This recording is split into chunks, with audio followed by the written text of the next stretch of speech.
எல்லாருக்கும் தனித்தனி பேரடியேன் என்று ஆர்வத்தால் தொண்ட தொழிற்பதிகம் செய்வார்.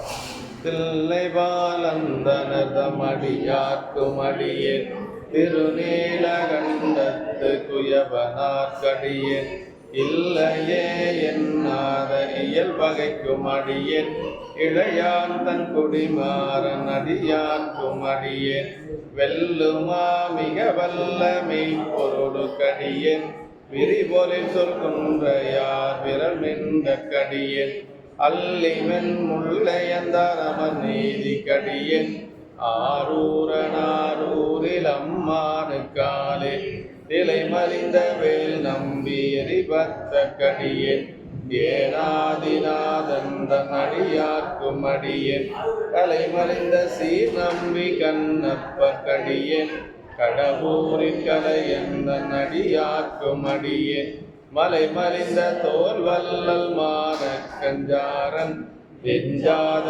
வார்த்தாயன் அடியார்க்கும் அடியேன் அலைமலிந்த புனல் மங்கையானாயற்கடியேன் ஆரூரனாரூரில் அம்மானுக்காலே மும்மையால் உலகாண்ட மூர்த்திக்கும் அடியேன் முருகனுக்கும் ஒருத்திர பசுபதிக்கும் அடியேன் செம்மையே திருநாளை போவார்க்கும் அடியேன் திருக்குறிப்பு தொண்டதம் அடியார்க்கும் அடியேன் மெய்மையே திருமேனி வழிபடா நிற்க வெகுண்டெழுந்த தாதைதால் மதுவினால் எரிந்த அம்மையான் அடிசண்டி பெருமானு கடியன் ஆரூரனாரூரில் அம்மானுக்காலே திருநின்ற செம்மையே செம்மையார் கொண்ட திருநாவுக்கரையந்தன் அடியார்க்கும் அடியேன் பெருநம்பி குலச்சிறைதன் அடியார்க்கும் அடியேன்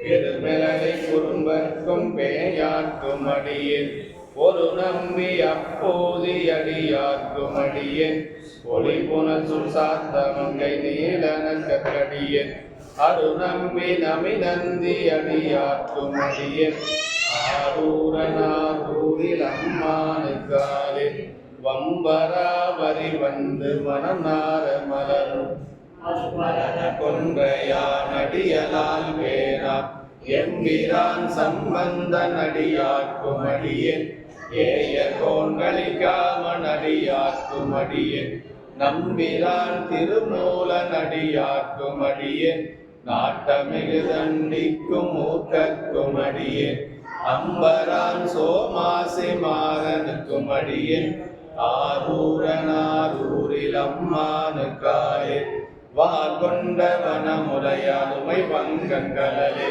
மரபாதுகள் எரிந்த சாட்சியக்கும் அடியேன் சீர்கொண்ட புகழ் வல்லல் சிறப்புரிக்கும் அடியேன் செங்காட்டங்குடிமேய சிறு தொன்ற கடியேன் கார்கொண்ட கொடைகளரை கறிவார்க்கும் அடியேன் கடல்காளி கணநாதன் அடியார்க்கும் அடியேன் ஆர்கொண்ட வேர்கூற்றங்கலந்தை கோனடியேன் ஆரூரனாரூரில் அம்மானுக்காலே பொய்யடிமை இல்லாத புலவர்க்கும் அடியேன் மொழிகருவு துஞ்சிய புகழ் சோழ கடியேன் மெய்யடிய நரசிங்க முனையடைய கடியேன் இரு சுல்கடல் நாகை அதிபத்த கடியேன் கைதடிந்த வரிசிலையங்கரி கம்பங்கடியன் பலசக்தி வரிஞ்செயர்கொன் அடியார்க்கும் அடியேன் ஐயடியல் காடவர்கொன் அடியார்க்கும் அடியேன்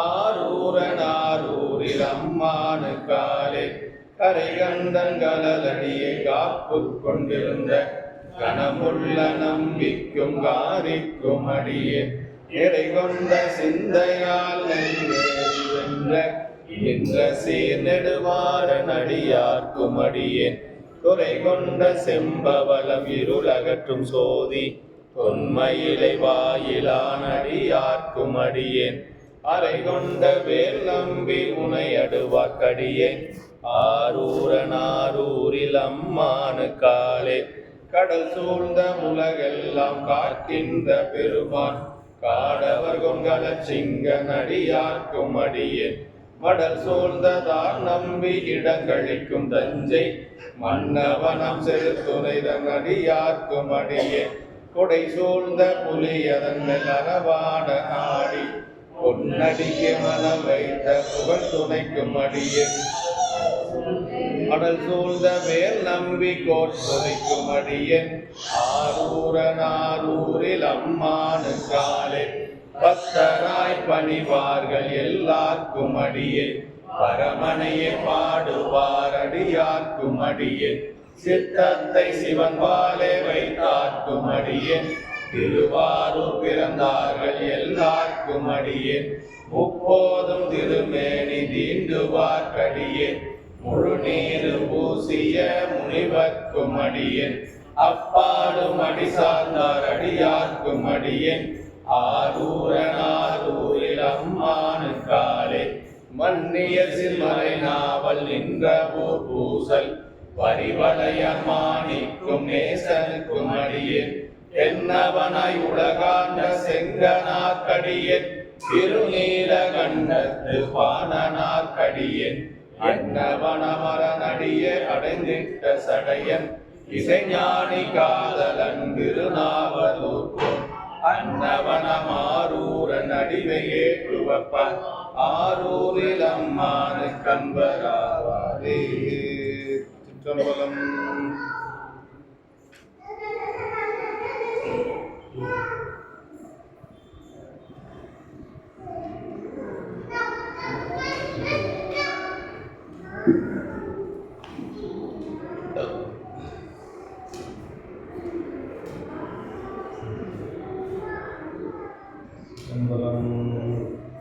நேசம் நிறைந்த உள்ளத்தால் நீளம் நிறைந்த மணிகண்டத்து ஈசரடியார் பெருமைனை எல்லா உயிரும் தொலை எடுத்து தேசம் உயர்த்துண்ட தொகை முன்பணித்த திருவாளன் வாசமலர் வெண்கழ வணங்க வந்த பிறப்பை வணங்குவாம் தூக்குசி திருத்தொண்ட தொகை விரி வாக்கினால் சொல்ல வல்ல பிரான் எங்கள் வாக்கிய பயனாம் பதிக்குன்றைவால் சேக்கிடாரடி சென்னி இருத்துவாம்.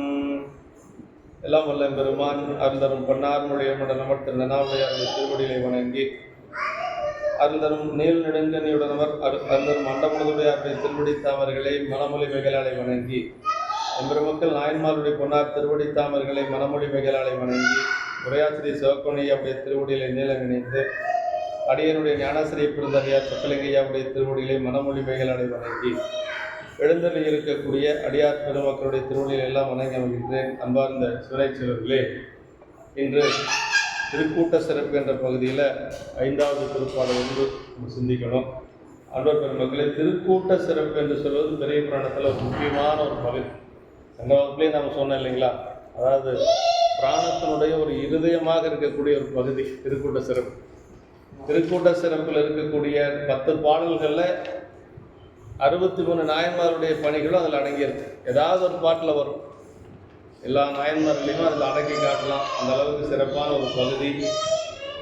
இந்த திருக்கூட்டம் அப்படிங்கிறது எங்கே இருக்குது அப்படின்னா, நம்முடைய திருவாரூரில் இருக்கக்கூடிய தேவாசிரி மண்டபத்தில் இருக்கக்கூடிய அந்த திருக்கூட்டம் தான் பெரிய புராணத்தில் பேசப்பட்ட திருக்கூட்டம். அந்த திருக்கூட்டத்தை வணங்கித்தான் நமக்கு சுந்தரமூர்த்தி சாமிகள் நமக்கு திருத்தொண்ட தொகை கொடுக்குறார். தூரத்தே திருக்கூட்டம் பலமுறையால் தொழுது அன்பு சேரத்தாழ்ந்து எழுந்து அருகு சென்றைது நின்றலியா வீரத்தார் எல்லாருக்கும் தனித்தனி பேரடியேன் என்று ஆர்வத்தால் திருத்தொண்ட தொகைப்பதிகம் அருள் செய்வார் என்று சொல்லி அந்த திருக்கூட்டத்தை வணங்கித்தான் நமக்கு திருத்தொண்ட தொகை பாடுறார். அந்த திருக்கூட்டத்தை பற்றித்தான் இந்த பகுதியில் சொல்லப்படுகிறது. இந்த திருவாரூர் கோயிலில் கிழக்கு வாயில் வழியாக போனோம்னா வலதுகை பக்கம் இருக்கக்கூடிய ஒரு முதல் மண்டபமே இந்த திருக்கூட்ட சிறப்பு இருக்கக்கூடிய தேவாசிரியர் மண்டபம் தான். தேவர்கள் எல்லாரும் அங்கே அடியார்களை வழிபாடு செய்வதற்காக காத்து கிடப்பாங்களாம். அதனால் அதுக்கு பேர் தேவாசிரியர் மண்டபம்னு பேர். சென்ற வகுப்பில் கூட நம்ம அதை பார்த்தோம். இதில் முதல் பாடலில் என்ன சொல்றாருன்னா, அந்த பகுதி எங்கே அமைஞ்சிருக்குது அப்படிங்கிறத சொன்னார் சேக்கிழார் பெருமாள். பூதநாயகர் குற்றிடம் கொண்டவர் ஆதிதேவர் அமர்ந்த பூங்கோயிலில் சோதை மாமனை நீல் சுடர் முன்றில் சொல் மூதையில் திருவாயில் முன்னாயது என்று சொல்லி அதை இருக்கக்கூடிய இடம் எங்கேன்னு சொல்றார். அதாவது குற்றிடம் கொண்ட பெருமாள் இருக்கக்கூடிய அந்த திருவாரூரில் அங்கே அந்த பூங்கோயில் என்று சொல்லக்கூடிய ஆலயத்தில் விளக்க மிகுந்து பேரொளி பொருந்திய முற்றத்திலே மதிலின் திருவாயிலை அடுத்துள்ளது தேவாசிரியர். கிழக்கு வாயில் வழியாக போனோம்னா அந்த வலது பக்கமாக இருக்கக்கூடிய தேவாசிரியன் என்று சொல்லி நமக்கு அது இருக்கக்கூடிய இடத்த சொல்றார். பூதநாயகர் அப்படின்னார் முதல் பாட்டு. பூதநாயகர்னா பெருமான் சிவகணங்களுக்கெல்லாம் தலைவராக இருக்கக்கூடியவர், அடியார் பெருமக்களுக்கெல்லாம் தலைவராக இருக்கக்கூடியவர் நம்முடைய ஆரூர் பெருமான். அதனால சொல்ல புற்றிடம் கொண்டவர்கள் வன்மீகநாதர் என்று சொல்லியும் இப்படி சிலர் பூவார் திசைமுகன் இந்தியன் 2வது பாட்டில் சொல்றார். அங்கே யாரெல்லாம் இருக்கிறாங்க, ஏன் அதுக்கு பேர் தேவாசிரியன் பெயர் ஏன் வந்தது அப்படின்னா தேவர்கள் அங்கே காத்து கிடக்கக்கூடிய ஒரு இடம், அதனால் அதுக்கு பேர் தேவாசிரியன் என்று சொல்லி பெயர் வந்தது. யாரெல்லாம் அங்கே இருக்கிறாங்கன்னு சொல்கிறார். பூவார் திசைமுகன், திசைமுகன்னா நான்முகன் பிரம்மா. பூவார் திசைமுகன் இந்திரன், தேவர்களுக்கெல்லாம் தலைவனாக இருக்கக்கூடிய இந்திரன். பூமிசை மாவால் அகலத்து மால் முதல் வானவர் திருமால் மற்றுமுள்ள தேவர்கள் எல்லோரும் அங்கே இருக்கிறாங்க. ஓவாதியவரும் நிறைந்துரைந்துள்ளது தேவாசிரியன் திருக்காவனம். எதுக்காக அங்கே தேவாசிரியன் மண்டபத்தில் இருக்கிறாங்கன்னா அங்கே இருக்கக்கூடிய அடியார்களை வழிபாடு செய்வதற்காக தேவர்கள் எல்லாம் காத்து கொண்டு இருக்கிறாங்க. அவ்வளவு சீவன் முக்த அடியார்கள் அவர்கள் எல்லாரும் இப்படியெல்லாம் அந்த திருக்கூட்டத்தில் இருக்கிறாங்க. அப்படி அதற்கு பிறகு 3வது பாட்டில் என்ன சொல்கிறாருன்னா, அவங்க எப்படி இருந்தாங்க அந்த அடியார்லாம் அப்படின்னா, அவங்க மேனியில் முழுக்க திருநீர் பூசி இருந்தாங்க. அப்புறம் அந்த திருநீற்று ஒளி பார்க்கறதுக்கு ஒரு பார்க்கடலை போல் இருந்தது. உள்ளுக்குள்ளே அஞ்சலத்தை சொல்லிட்டு இருந்தாங்க என்று சொல்லி, வெளியில் எப்படி இருந்தாங்க உள்ள எப்படி இருந்தாங்கிறது 2 புறத்தில் அகத்தில் 2ஐயும் சொல்றார். அறந்தை தீர்க்கும் அடியவர் மேனி மேல் நிறந்த நீற்றொழி யாழ் நிறை தூய்மையால் புறந்த அஞ்செழுத்து ஓசை புரிதலால் பரந்தாயிரம் பார்க்கடல் போழ்வது என்று சொல்லி, அறந்தை அப்படின்னா துன்பம். அங்கே இருக்கக்கூடிய அடியார் பெருமக்கள் நம்ம போய் வழிபாடு செஞ்சோம்னா நம்முடைய துன்பம் நீங்கும். என்ன துன்பம்? எல்லா துன்பத்துக்கும் மேலே பெரிய துன்பம் என்னன்னா பிறவி துன்பம். அந்த பிறவி துன்பத்தையே நீக்கக்கூடிய அந்த பேரருள் பெற்ற அடியார் பெருமக்கள் அங்கே நிரம்பிருக்கிறாங்க என்று சொல்லி சேக்கிழார் பெருமான் நமக்கு அந்த இடத்த சொன்னார்கள். அப்படி அறந்தை தீர்க்கும் அடியவர் மேனி மேல் நிறந்த நீற்றொழி யாழ் நிறை தூய்மையால் புறந்த அஞ்செழுத்து ஓசை பொழிதலால் பரந்தாயிரம் பார்க்கடல். எல்லாரும் திருநீர் பூசிருக்காங்க. அதனால் அந்த பகுதி பார்க்கறதுக்கு ஒரு பார்க்கடலை போல தூய்மையாக இருக்கிறது என்று சொல்லி சொல்கிறார். அப்படி அதற்கடுத்து 4வது திருப்பாட்டில் அங்கே இருக்கக்கூடிய அடியார்கள் எல்லாம் இந்த உலகத்தை யார் ஆட்சி செய்யணும் அப்படின்னா அங்கே அரசர்கள் எல்லாம் நிரம்ப இருக்கிறாங்க. அடியார் பெருமக்கள் அரசர்களும் இருக்கிறாங்க. அதே மாதிரி ஒன்றுமில்லாத ஒரு பணி செய்யக்கூடிய அன்பர்களும் இருக்கிறாங்க. பலதரப்பட்ட அடியார்கள் அங்கே இருக்கிறாங்க. அங்கிருந்த அடியார்களில் அந்த உலகத்தை ஆளக்கூடிய தகுதி பெற்ற அடியார்கள் எல்லாம் அங்கே இருக்கிறாங்க என்று சொல்லி சேக்கிழார் பெருமான் இந்த 4வது பாட்டில் சொல்கிறார். யார் இந்த உலகத்தை ஆட்சி செய்யணும், இந்த நாட்டுக்கு யார் தலைவராக இருக்க வேண்டும் அப்படிங்கிறதையும் அதில் சொல்கிறார். யார் ஒருவர் சிவபெருமானுடைய திருவடியை வணங்குகின்றார்களோ, யார் ஒருவர் சிவபெருமானுக்கு தொண்டு செய்கின்றார்களோ அவங்க தான் இந்த உலகத்தை ஆளக்கூடிய தகுதி உடையவர்கள் என்று சொல்லி சேக்கிழார் பெருமான் நமக்கு அப்பவே சொல்லியிருக்கார். அகில காரணர் தாழ் பணிவார்கள் தாம் அகில லோகம் மாலர் கூறியது என்று அகில லோகத்துள்ளார்கள் அடைதலில் அகில லோகமும் போல்வது அதனிடை. இப்படி தான் நம்ம இருக்கணும். அதாவது நமக்குன்னு ஒரு சமயம் சைவ சமயத்துக்கு முன்ன ஒரு நூல் 12 திருமுறைகள். அதில் 12 திருமுறைகளில் கடைசியாக வைத்து போற்றப்படுவது பெரிய புராணம். அது பெரிய புராணத்தில் சேக்கிழார் பெருமான் நமக்கு ஒரு இலக்கணம் சொல்கிறார். இந்த நாட்டை ஆட்சி செய்யக்கூடிய ராவணாண்டன்னு நம்ம இருக்கக்கூடாது. நம்ம சைவர்கள் நம்ம எப்படி இருக்கணும், ஒரு உரைப்போடு இருக்கணும். யார் பெருமான் எந்த கட்சிங்கிறது நமக்கு கவலை இல்லை. யார் சிவபெருமான் திருவடியை வணங்குகின்றார்களோ அவர்கள் தான் இந்த நாட்டை ஆட்சி செய்யணும்னு சொல்லி சேக்கிழார் பெருமான் நமக்கு சொல்லியிருக்கிறார். அகில காரணர் தாழ் பணிவார்கள் தாம். அகில காரணர் யார்? சிவபெருமான். இந்த உலகத்தை எல்லாம் அப்படி ஒரு கைக்குள்ள வச்சிருக்கக்கூடியவர் யார்? சிவபெருமான் தான். இந்த உலகமே அவருக்கு திருவடிக்கு கீழே இருக்கு. அகில காரணர் தாழ் பணிவார்கள் தாம் அகில லோகம் போல்வது அதனிடை என்று சொல்லி, அப்படி அகில லோகம் ஆளக்கூடியர் என்று சொல்லி இந்த உலகத்தை ஆளக்கூடிய தகுதியுடையவர்கள் யாருன்னா பெருமானுடைய அடியார்கள் என்று சொல்லி சொல்றார். அப்படி பெரிய புராணத்தில் நிறைய இருக்கிறாங்க இல்லையா? களரிற்றைவர் என்று சொல்லக்கூடிய சேரமான் பெருமான் நாயனார், அதே மாதிரி மெய்ப்பொருள் நாயனார், அது கலைச்சிங்க நாயனார், இப்படி நமக்கு இன்னும் பல ஒரு புகழ்ச்சோழ நாயனார், இப்படி பல அடியார்கள் அரசர்களாக இருந்திருக்கிறாங்க. ஆனால் அரசர்களாக இருந்தவங்க எல்லாருமே பார்த்தா ரொம்ப அடக்கமாக ரொம்ப அந்த அடிமை பண்போடு தான் இருந்திருக்கிறாங்க. சேரமான் பெருமான் நாயனார் எப்படி இருந்தாருங்கிறத நம்ம ஒரு உதாரணத்துக்கு சொல்லணும்னா, சேரமான் பெருமான் நாயனார் பட்டத்து யானையில் அவர் நகரவலம் வருகின்ற பொழுது, அரசனாக பதவியேற்று நகரவலம் வருகின்ற பொழுது ஒரு வண்ணான் ஒருவர் குறுக்க வருவார், எதிர்த்து மாதிரி வருவார். அந்த ஊர் வண்ணான் அப்போ வந்து சரள மண்ணுன்னு சொல்லுவாங்க. அந்த மண்ணு போட்டு தான் வெளுப்பாங்க. இப்போலாம் இப்போ இருக்கிற மாதிரி கெமிக்கல்ஸ் எல்லாம் அன்றைக்கி கிடையாது. அந்த மண் வெளுத்து அது மேலெல்லாம் பட்டு மழையில் நனைஞ்சு வெயிலில் காஞ்சு அந்த உடம்பு பூரா பார்த்தா வெள்ளை விளையர்னு திருநீர் பூசின மாதிரி இருக்கும். அப்படி திருநீர் பூசணிய மாதிரி அதை இருக்கிறத பார்த்தா அவர் என்ன நினச்சிக்கிறாருன்னா, சேரமான் பெருமாள் நாயனார் யாரோ ஒரு பெரிய அடியார் வரார், உடம்பெல்லாம் திருநீர் பூசிட்டு ஒரு நீர் பூசிய முனிவராக ஒருத்தர் வராருன்னு சொல்லி யானையிலிருந்து கீழே இறங்குவார். அப்போ வயசு என்னென்னா அவருக்கு ஒரு 20-25 வயசுக்குள்ளே தான் இருக்குது அரசருக்கு. சின்ன வயசுலேயே பட்டத்துக்கு வந்துட்டார். அப்படி இறங்கி போய் அவரை வணங்குற பொழுது அவர் சொல்கிறார், யாரென்று என்னை கொண்டது அடியேன் அடி வண்ணான் அப்படின்னு சொல்லுகின்ற பொழுது தான் அவர் சொல்வார், திருநீற்று வார வேடம் நினைப்பித்தீர் வருந்தாதே ஏகமனம் ஒளிந்தார் அப்படின்பார். நீ பூசினது திருநீரினால் கூட எனக்கு அந்த திருநீற்று வேடத்தை நினைக்கிறதுக்கு நீ ஒரு கருவியாக இருந்த, அதனால் நீ ஒன்றும் வருந்தாத அப்படின்னு சொல்லி அந்த வண்ணானை கூட கும்பிட்ட அரசர்கள் இருக்கிறாங்க. தருமபுரியில் ஒரு அரசன் வந்து தன்னுடைய மகனுக்கு வண்ணானை கும்பிட்டான்னு பேர் வச்சார். நம்ம இன்றைக்கி வந்து ஆரூரன்னு பேர் வைக்கிறதுக்கு, தமிழ்நாடுன்னு பேர் வைக்கிறதுக்கெல்லாம் நம்ம வந்து ரொம்ப போராடி பேர் வைக்க வேண்டியதாக இருக்குது. ஆனால் அந்த குழந்தைக்கு எப்படி பேர் வச்சிருக்கிறான்னா, ஒரு அரசன் வண்ணானை கும்பிட்டான் என்று சொல்லியே பேர் வச்சுருக்காங்க. சேரமான் பெருமாள் நாயனார்னு வச்சுருக்கலாம், ஆனால் அப்படி அல்ல. இது யார் சொன்னாங்கன்னா சென்னிப்பையா சொன்னது. வண்ணானை கும்பிட்டான தகடூர் மன்னன் தன்னுடைய மகனுக்கு வண்ணானை கும்பிட்டான் அப்படின்னே பேர் வச்சுருக்காங்க. அப்படியெல்லாம் கல்வெட்டில் இருக்குது. அப்போ அந்த பக்தி, அந்த அடியார் மேலே இருக்கக்கூடிய அந்த அன்பு அப்படிங்கிறது அரசர்களுக்கு நிரம்ப இருந்திருக்கு. அரசர்கள் அப்படிங்கிறதுனால நம்ம அவங்கள வந்து புறக்கணிக்க முடியாது. கூற்றுவ நாயனார் அரசராக இருந்தவர். இப்படி பல அரசர்கள் நம்முடைய பெரிய புராணத்தில் போற்றப்படுகிறார்கள். புகழ்ச்சோழ நாயனார், இப்படியெல்லாம் பல அரசர்கள் நமக்கு இருந்திருக்கிறாங்க. இதுவரைக்கும் நம்ம சென்ற வகுப்பில் பார்த்தது 5வது திருப்பாட்டு இன்னைக்கு பார்க்கணும்.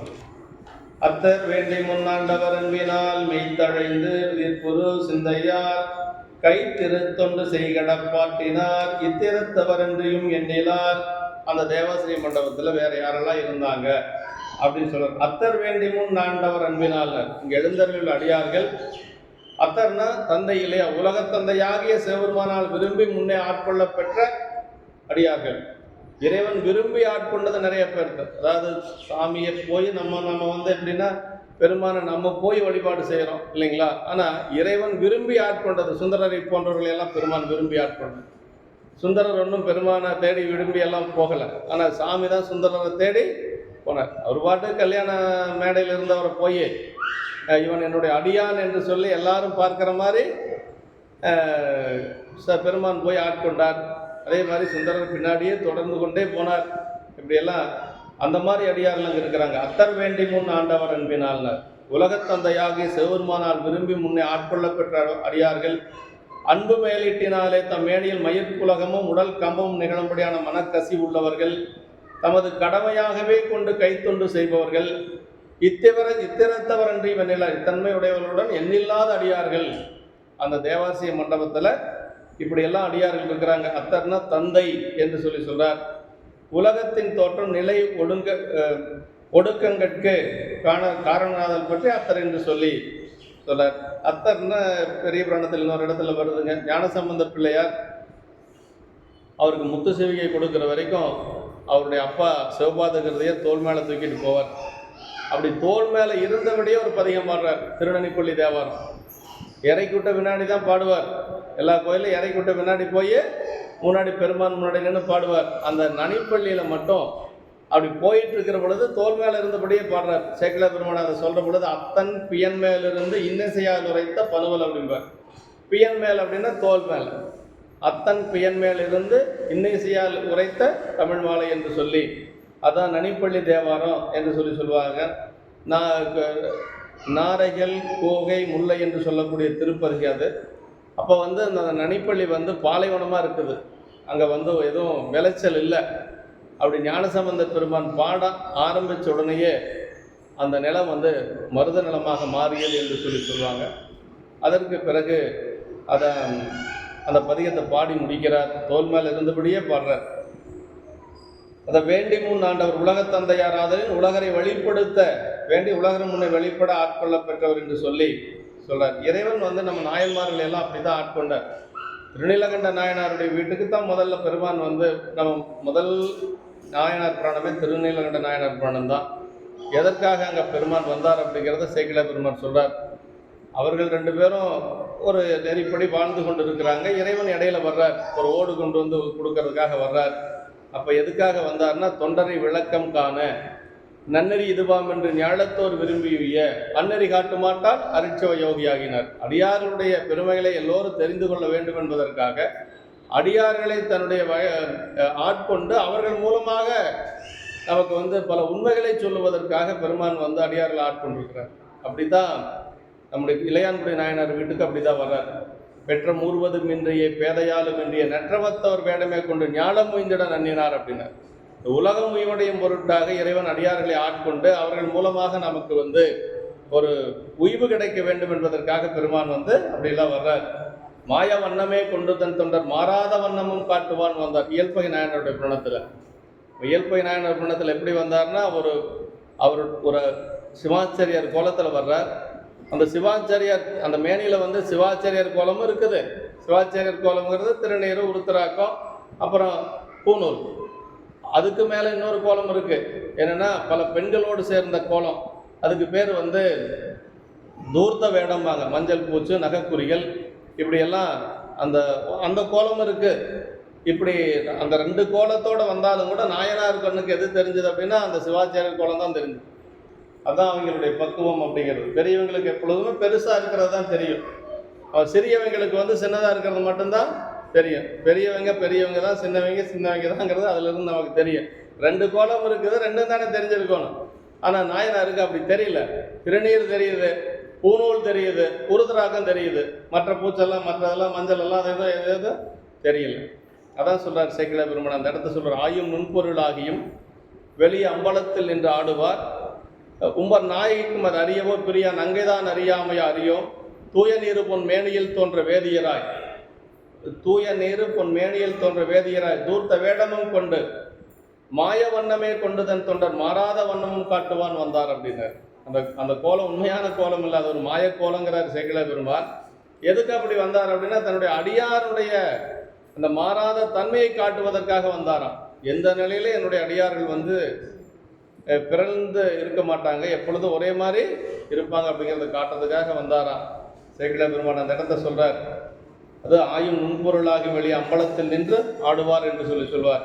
அது இன்னொன்று நம்முடைய திருநீலகண்ட நாயனார் மனத்தில் சொல்வார். வயதானாலும் கூட வயதாகி அவரால் நிற்க முடியல, நடக்க முடியல, கையில் குச்சி இல்லைன்னா கீழே விழுந்துடுவார். ஆனால் அப்படி இருந்தாலும் கூட இறைவன் மீது வைத்திருந்த அன்பு கொஞ்சம் கூட நீங்களையா. சேக்கிழார் பெருமான் சொல்றார். சின்ன வயசுலேருந்து 2 பேரும் தனியாக இருக்கிறாங்க. கணவன் மனைவி 2 பேர் உறவு இல்லாமல் சின்ன வயசுலேருந்து இருக்கிறாங்க. வளமொழி இளமை நீங்கி வடிவுறு மூப்பு வந்து தளர்வோடு சாய்ந்தும் அன்பு தம்பிரான் திறத்து சாயார் அப்படின்னார். அதான் ரொம்ப முக்கியம்.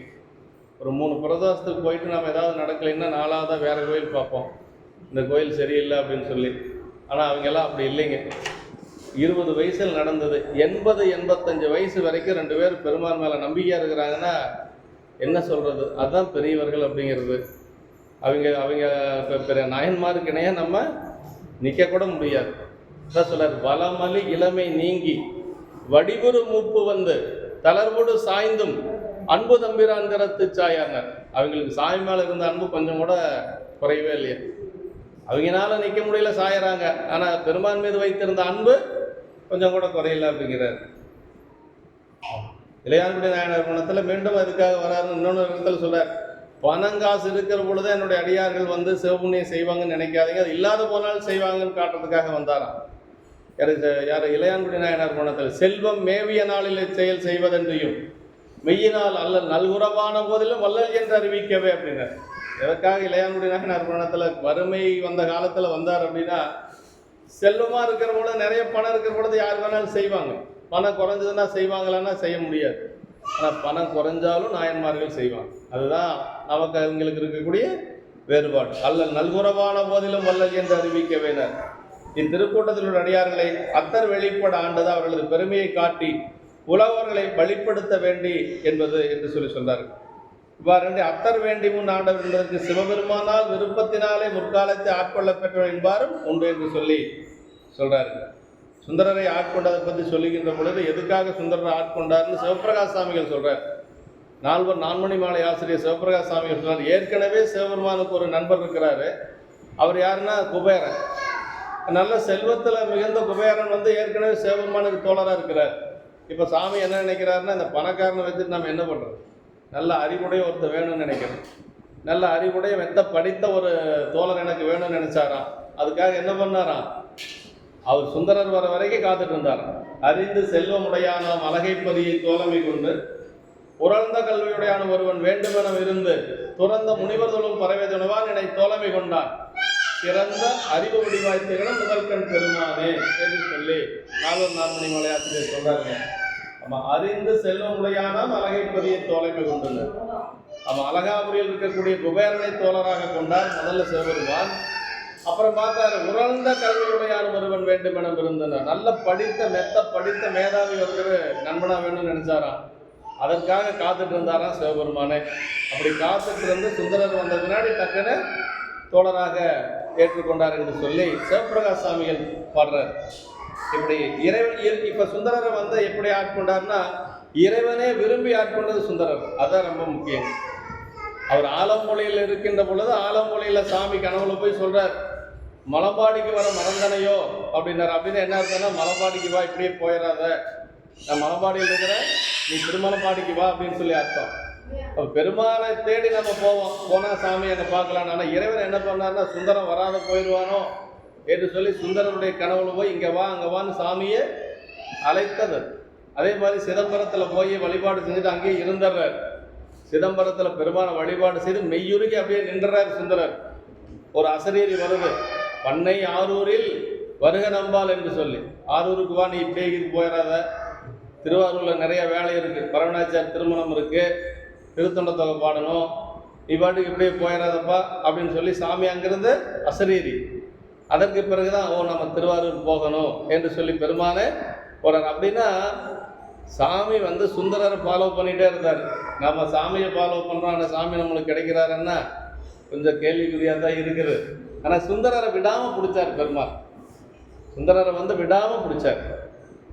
அதுதான் கேட்டார், பரவினாச்சர்கிட்ட தூது போக சொல்கிற பொழுது ஒரு தடவை போயிட்டு வந்துட்டு அவன் ஒத்துக்க மாட்டேங்கிறான்னு சொன்ன உடனே சுந்தரர் என்ன கேட்டார்னா, நானா உங்களை என்னை அடிமையாக கொள்ளுங்கன்னு கேட்டேன், நீங்கள் தானே என்னை விரும்பி ஆட்கொண்டீங்க, ஆட்கொள்ளுகின்ற பொழுது என்ன சொன்னீங்க, நான் உனக்கு எல்லாம் செய்கிறேன், கேட்குறதெல்லாம் கொடுக்குறேன்னு சொன்னீங்க, இப்போ என்னுடைய துன்பத்தை தீர்க்க முடியாதவங்கனால என்று சொல்லி அப்புறம் மீண்டும் மன்றாடி கேட்பார். அதற்கு பிறகு பெருமான் 2வது முறையாக போய் கணவன் மணி ஊடலை தீர்த்து பரவினாச்சர்கிட்ட பேசி அதற்கு பிறகு சுந்தரர் அங்கே போவார். அப்படியெல்லாம் சுந்தரருக்கு சாமிக்கு இருந்த ஒரு உறவு அது தனி. அப்படிதான் எல்லா உயிர்களையும் இறைவன் விரும்பி ஆட்கொள்வான். ஆதலால் அன்பினால் அப்படின்னார். அன்பினால் அப்படிங்கிறத ஆளாக கொண்டதால் பொங்கி எழுகின்ற அன்பு காரணமாக அன்பினால் ஆண்டவர் என்றும் சொல்றார். மெய்த்தலைந்து விதிர்ப்பினால் மயிர்கூச்செறிந்து பொங்கி அந்தர்வே, அதாவது மெய்த்தலைந்து எதிர்ப்புறு சிந்தையார் அப்படின்னார். அதாவது உடல் நடுக்கம், அதாவது அன்பு மேலைப்பினால் உண்டாகக்கூடிய மெய்தான் அரும்பி விதிர் விதித்து உன் விரையார்களற்கன் கைதான் தலை வைத்து கண்ணீர் ததும்பி வெதும்பி உள்ளம் பொய்தான் தவிர்ந்துன்னை போற்றி சயசய போற்றி என்னும் கைதான் நெகிழவிடையனுடையா என்னை கண்டுகொள்ளை. மணிவாசக பெருமான் சொல்றார் இல்லைங்களா, அந்த மாதிரி அன்பர்கள் எல்லாம் இருக்கிறாங்க. விதிர்ப்புறு சிந்தையர் அன்பினால், அன்பின் நிறைவினால் உடலிலே தலைத்த அசைவை உறச் செய்யும் சிந்தையுடையவர் என்று சொல்லி சொல்றாரு. அதாவதுங்க, இது எல்லாமே இப்போ சொல்றதெல்லாம் யார் அப்படின்னா, அந்த தேவாசிரிய மண்டபத்தில் இருக்கக்கூடிய அடியார்கள்ங்கிறத நம்ம மறந்துடக்கூடாது. இப்போ பேசிட்டு இருக்கிறது எல்லாமே அவங்க தான். இந்த 10 பாட்டு யாரை பற்றி பாடியிருக்கிறாருன்னா அவங்க தான். திருக்கூட்டத்தை பற்றி பாயிரத்திலையும் பாடுறாரு. மதிவளர் புரிசடை மன்றோளாரை முன் துதி செய்யும் நாயன்மார் தூய சொல்மலர் பொதிநல நுகர்தரு புனிதர் வேறவை விதிமுறை உலகனில் விளங்கி வெல்கவே என்று சொல்லி அந்த பாயிரத்திலையும் பாடுறாரு. ஆனால் திருக்கூட்ட சிறப்பில் அவங்களுடைய பண்புகள் எப்படி அப்படிங்கிறத பாடுறாரு. அவங்க எப்படிப்பட்ட அடியார்கள் அப்படிங்கிறத ஒவ்வொருத்தரையும், அதாவது எல்லாம் பொதுவாக சொல்றாரு. திருமேனி அதாவது அசைவை உறச் செய்யும் சிந்தையுடையார் என்று சொல்லி சொன்னார். அதாவது நம்முடைய அப்பர் சாமிகளை பற்றி சொல்லுகின்ற பொழுது பெருமான் சேக்கிழார் பெருமான் சொல்வார், சிந்தை இடையரா அன்பும் திருமேனி தன்னில் அசைவும் கந்தை மிகையாம் கருத்தும் கை உளவார படையும் வந்தெளி கண்ணீர் மலையும் அடிவில் போலி திருநீரும் அந்த வேளா திருவேடத்தரசு எதிர்வந்தனை என்ன. சிந்தை இடையரா அன்பும் திருமேனி தன்னில் அசைவும்னார். இந்த உடம்புல எப்படி அந்த அசைவு வந்தது அப்படின்னா பெருமான் மேல இருக்கக்கூடிய அன்புங்க, சிந்தை இடையறா அன்பும் திருமேனி தன்னில் அசைவுனார். அப்புறம் அந்த உள்ளமெல்லாம் எப்படி இருந்ததுன்னா கந்தை மிகையாம் கருத்தும் அப்படின்னார். இந்த உடம்புல அவரு கட்டியிருந்த அந்த கந்தல் ஆடை கூட அவருக்கு பாரமா தெரிஞ்சுதான். அப்படின்னா எந்த ஒரு பற்றும் இல்லாத இருக்காருன்னு அர்த்தம். ஆடை இல்லாமல் இருக்கிறது விதிமுறை இல்லை அப்படின்னு சொல்லி ஆடை கட்டியிருந்தாராம் அப்பர் சுவாமிகள். இந்த கந்தை மிகையாம் கருத்துனர், அந்த உடம்புல ஆடை இருக்கிறத கூட இது தேவையா அப்படிங்கிற மாதிரி அவருக்கு அப்படின்னா எந்த ஒரு பற்றும் இல்லாமல் இருக்கு. கேடும் மாக்கமும் கெட்ட திருவினார் ஓடும் செம்பொன்னும் ஒக்கவே நோக்குவார் அப்படின்னு அந்த மாதிரி சிந்தையில் இருந்தவர் அப்பர் சுவாமிகள். கந்தை மிகையாம் கருத்தும் கை உளவாரப்படையும் ஒரு சொல்வர் வந்திலி கண்ணீர் மலையும் அடிவில் பொழி திருநீர் இருந்தார். அப்படியே பெருமான நினைந்து நினைந்து கண்ணில் அப்படியே தண்ணி ஊற்றெடுக்குது. அப்புறம் உடம்பு பூரா திருநீர் பூசிருக்கிறார். திருமேனி வண்டலாட என்று வண்டலாட்டம் என்று சொல்லி தில்லையம்பதியில் அப்படியே பணி செய்து கொண்டு அவர் பதிகம் பாடிக்கொண்டு பணி செய்கின்ற பொழுது கண்ணீர் வெந்நீற்று வண்டலாட அப்படின்னு சொல்லி சேக்கிழார் பெருமான் சொல்வார். கண்ணீரும் வெந்நீரும் சேர்ந்து ஒரு வண்டல் மாதிரி இருந்துதான் அவருடைய திருமேனியில். ஏற்கனவே உடம்பு பூரா திருநீர் பூசிருப்பாரான். அப்படி கண்ணீரும் அந்த அந்த வர கண்ணீரும் அந்த திருநீரும் சேர்ந்து ஒரு வண்டல் போல காட்சிகளை இருந்துதான் அப்பர் சாமியுடைய மேனியில். அந்த மாதிரி அப்பர் சாமிகள் எல்லாம் அது போன்ற அன்பர்கள் எல்லாம் திருமேனியில் அசைவும் என்று சொல்லி சொல்றாரு. ஐயனாருக்கு ஆளாகி அன்புமிக்கு அகங்குடைந்து வெய்யரும்பை அடிகள் பாதம் கையினால் தொழும் அடியார் என்று சொல்லி அடியார்கள் எப்படி இருப்பாங்கன்னு அப்பர் சாமிகள் சொல்றாரு பாருங்க. திரு தாண்டகத்துல சொல்றாரு.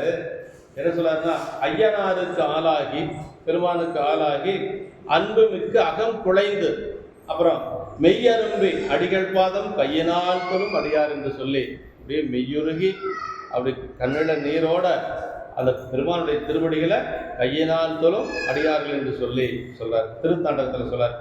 கைத்திரு தொண்டு என்று சொல்வது உளவாரப்பணிங்க. கைத்திரு தொண்டு என்று சொல்வது உளவாரப்பணி. நமக்கு அப்பர் சாமி நம்முடைய ஞானசம்பந்த பெருமான் கூட சொல்றாரு இல்லையா, அவ்வினைக்கு இவ்வினையாம் என்று சொல்லும் அகுதறிவீர் உய்வினை நாடாது இருப்பது உந்தமக்கு ஊனம் என்றோ கைவினை செய்து எம்பிரான் கடல் போற்றுதும் நாமடியும் செய்வினை வந்தம்மை தீண்ட பெறா திருநீல கண்டம். கைவினை செய்யணும், அதே மாதிரி திருமுறை பாடணும். கைவினை செய்து அப்படிங்கிறது கையால் செய்ய மலர் தொடுக்கிறது, உளவாரப்பணி செய்கிறது, கூட்டுறது, மெழுகிறது, பெருக்கிறது, இதெல்லாம் கைவினை. கலர் போற்றுதல் என்று சொல்வது பதிகம் பாடணும். ரெண்டு பணியும் செய்யணும் பெருமான். ரெண்டும் முக்கியம். ஏன்னா ஞானசம்பந்த பெருமான் நம்ம கொங்கு நாட்டில் பாடியிருக்கிறார். கைவினை செய்து எம்பிரான் கலர்ப்பு. முதல்ல கைவினை செய்யும். மலர் தொடுக்கிறது ஒரு தொண்டு, பெருமானுக்கு அபிஷேகத்துக்கான பொருள்கள் எல்லாம் எடுத்து கொடுக்கறது ஒரு தொண்டு, கோயிலை கூட்டுவது ஒரு தொண்டு, மெழுகுவது ஒரு தொண்டு, இப்படி உளவாரப்பணி செய்வது ஒரு தொண்டு. இதெல்லாம் சரியைன்னு சொல்லுவாங்க. சரியை தொண்டு. விளக்கினால் பெற்ற இன்பம் எழுக்கினால் பதிற்றியாகும், துளைக்கினன் மலதொடுத்தால் தூயவின் நேரலாகும், விளக்கிட்டார் பேரு சொல்லி மெய்ஞரின் ஞானமாகும், அளப்பிளக்கேதம் சொன்னாருக்கு அடிகள் தாம் அருளுமாறினர். அப்பர் சாமி ஒன்னொன்றுக்கு ஒரு பலன் சொல்றார். விளக்கினால் பெற்ற இன்பம் எழுக்கினால் பதிர்ச்சியாகும்னார். கோயில சீமார் எடுத்து கூட்டினோம்னா மெழுகிற பொழுது அதை விட 10 மடங்கு பலன் அதிகமாக கிடைக்கும்னார். துளக்கினன் மலர் தொடுத்தால் நல்ல அன்றளந்த மலர்களை மாலையா தொடுத்து பெருமானுக்கு சாத்தணும்னு வச்சுக்கோங்களேன், தூயவின் நேரலாகும்னார். விண்ணுலகத்துக்கு போகலாம் அப்படின்னார். அப்புறம் சொல்றார், விளக்கிட்டார் பேரு சொல்லி மெய்ஞரின் ஞானமாகும்னார். நல்ல கோயிலில் போய் ஒரு திருவிளக்கு போட்டோன்னு வைங்களேன், சிவாலயத்தில் ஒரு விளக்கு போட்டோம்னா நல்ல ஞானம் கிடைக்கும் அப்படின்னார். அப்புறம் என்ன சொல்றாரு, அளப்பிள்ள கீதம் சொன்னாரு கடிகள் தான் அருளுமாறு. எல்லாத்துக்கும் மேலே டாப் ஃபர்ஸ்ட் என்ன அப்படின்னா, நீ ஒரே ஒரு திருமுறையில் ஒரு பாட்டை பாடிட்டேன்னு வச்சுக்கோங்களேன், 12 திருமுறைகள் இருக்குது நமக்கு, தேவாரம், திருவாசகம், இப்படி எல்லாம். அதில் ஒரு பாட்டை பாடினா சாமி என்ன கேட்டாலும் கொடுப்பாராம். அதான் சொல்றார், அளப்பிள்ள கீதம் சொன்னாருக்கு அடிகள் தான் அருள். அதுக்கு மேலே தொண்டு இல்லை. அதனால திருமுறை அப்படிங்கிறது ரொம்ப ரொம்ப முக்கியம். வந்தவாறு பாடலாம், பண்ணோட பாட தெரிஞ்சா பாடலாம், அப்படி இல்லை வந்தவாறு பாடலாம். அப்பர் சாமி சொல்றார், அப்படி கைத்திரு தொண்டு உளவார பணிவிடை செய்தல், திரு அலகிடுதல், திருமெழுக்கிடுதல், திருவிளக்கிடுதல், நந்தவனம் வைத்தல், திரு மாலை கட்டுதல் முதலான கைத்திரு தொண்டு. அதான் அப்பர் சாமி சொல்றாரு இல்லையா, நிலை பெறுமாறு எண்ணுதியல் நெஞ்சே நீவா நித்தலும் எம்பிரானுடைய கோயில் புக்கு புலர்வதன் முன் அழகிட்டு மெழுக்குமிட்டு பூமாலை புனைந்தேத்தி புகழ்ந்து பாடி தலையார கும்பிட்டு கூத்துமாடி சங்கரா செய போற்றி போற்றி என்னும் அலைபுணல் சேர் செஞ்சடை மேல் ஆதி என்றும் ஆரூரா என்றென்றே அலரா நிலை. தொண்டை எப்படி செய்யணும்னு சொல்றாரு பாருங்க. நிலை பெறுமாறு எண்ணுதியல் நெஞ்சே நீவா வருஷத்துக்கு ஒருக்கா வந்து வேலை செஞ்சா பார்த்தாது. நித்தலும் எம்பிரானுடைய கோயில் புக்குனார். தினசரி போய் வழிபாடு செய்யணும், வேலை செய்யணும், பெருமானுக்கு தொண்டு செய்யணும். நித்தலும் எம்பிரானுடைய கோயில் புக்கு எப்போ செய்யணும்? 10 மணி 11 மணிக்கு இல்லை, புலர்வதன் முன் அழகிட்டு மெழுக்கும் விட்டுனார். எந்திரிக்கிறதா 7 மணிக்கு எந்திரிச்சா எங்கே போய் புலர்வதன் முன் அழகிடுறது மெழுக்கிடுறது? 5 மணிக்கு எந்திரிக்கணும் இல்லையா? அப்போ தானே இதெல்லாம் செய்ய முடியும். 4 மணி 5 மணிக்கு எந்திரிச்சா தான் அதெல்லாம் செய்ய முடியும். புலர்வதன் முன் அழகிட்டு மெழுக்குமிட்டு பூமாலை புனைந்தேற்றி புகழ்ந்து பாடி தலையார கும்பிட்டு கூத்துமாடி சங்கரா சய போற்றி போற்றி என்னும் அலைப்புணல் செஞ்சடை மேல் ஆதி என்றும் அரூரா என்றென்று அலரான் இல்லைன்னு அப்பர் சாமி சொன்னார். இதைவே இவர் உடன்பாட்டில் சொன்னார். அதே மாணிக்க வாசகர் வந்து எதிர்மறையில் சொல்றார். ஆமாறும் திருவடிக்கு அகங்குலையேன் அன்புருகேன் பூமாலை புனைந்தேன் புகழ்ந்துரையேன் புத்தேலில் ஓமானின் திருக்கோயில் தூகேன் மெழுகேன் கூத்தாடேன் சாமாரை விரைகின்றேன் சதுராலே சார்வானேன்னர். இதையெல்லாம் செய்யாதனால நான் சாவ நோக்கி போயிட்டு இருக்கிறேன் பெருமானை என்று சொல்லி நம்முடைய மணிவாசகர் பெருமான் எதிர்மறையில் சொல்றார். இதெல்லாம் செய்யலைன்னா சாவ நோக்கி போகிற மாதிரி ஆகுது என்று சொல்லி அப்படி ஒவ்வொருத்தரும் ஒவ்வொரு மாதிரி சொல்லுவாங்க. அப்படி கைத்தெரு தொண்டு செய் கடப்பாடு அப்படின்னாரு. கையினாலும் மெய்யினாலும் செய்யும் கடப்பாடுன்னு சொல்லிட்டார். அப்பர் சாமி சொன்னார் இல்லைங்களா, தன் கடன் அடியேனையும் தாங்குதல் என் கடன் பணி செய்து கிடப்பது என்ன. எனக்கு ஒரு கடன் இருக்கு சாமி, அதே மாதிரி உங்களுக்கு ஒரு கடன் இருக்கு. எனக்கு என்ன கடன்? உங்களுக்கு பணி செய்து கிடக்கிறது தான். உங்களுக்கு ஒரு கடன் என்ன, நீங்க தாங்குவது. தன் கடன் அடியேனையும் தாங்குதல் என் கடன் பணி செய்து கிடப்பதே என்ன, அதான் கடப்பாடு அப்படின்னு சொல்லி சொல்றாரு. திருநாவுக்கர சாமிகள் முதலிய பெரியார் பலரும் கைத்திருத்தொண்டு செய்தல் கை முதலிய புறக்கரணங்களை சிவத்திலே தொழில்படுத்தலாகிய கடமையை நோக்கி அல்லது இப்பெரியார்கள் சரியை மட்டும் நிற்பவர்கள் என்று கொள்ளிருக்க. ஒரு சிலர் சொல்லுவாங்க இதெல்லாம் சரியை தொண்டு, பதிகம் பாடுறது இதை விட உயர்ந்தது, சித்தாந்தம் கேட்கறது அதை விட உயர்ந்தது, யோகத்தில் போய் உட்கார்ந்து இருக்கிறது அதை விட உயர்ந்தது அப்படின்னு. அப்படியெல்லாம் கிடையாது. சரியை தொண்டு ஏன் செஞ்சார் அப்பர் சாமிகள் அப்படின்னா, இந்த கருவிகரணங்கள் நமக்கு இருக்குது, கை காலெலாம் இருக்குது. இதை சிவத்தில் தொழில்படுத்தினா என்ன செய்யணும்? பெருமானுக்கு தொண்டு செய்யணும். அப்போ தான் இதெல்லாம் சிவத்தில் தொழில்படுத்த முடியும். அதனால் சரிகையில் மட்டும் நின்றவர் அப்படின்னு சொல்லி கிடையாது. நாவுக்கரசு பெருமான் ஞான நெறியில் நின்றவர், சரிகையின் மூலமாக ஞானம் பெற்றவர். சரியையில் சரியை, சரியையில் கிரியை, சரியல் யோகம், சரியையில் ஞானம். கடைசியை திருவடி அடையர் பொழுது சேக்கிழ பெருமான் என்ன சொல்றாரு? நன்னறிய சிவானந்தத்து ஞான வடிவே ஆகி அன்னலார் சேவடிக்கேல் ஆண்டர சமர்ந்திருந்தார். குரு பூஜையில் நாம பாடுறோம்ல, கடைசி பாட்டா தான். அதாவது எப்படி இருந்தார் கடைசி அப்படின்னா, மண்முதலாம் உலகத்த மண்ணு திரு தாண்டகத்தை புண்ணியா உன்னடிக்கே போதுகின்றேன் என புகன்று நன்னறிய சிவானந்தத்து ஞான வடிவே ஆகி அன்னலார் சேவடிக்கேல் ஆண்டரசு அமர்ந்திருந்தார் அப்படின்னு.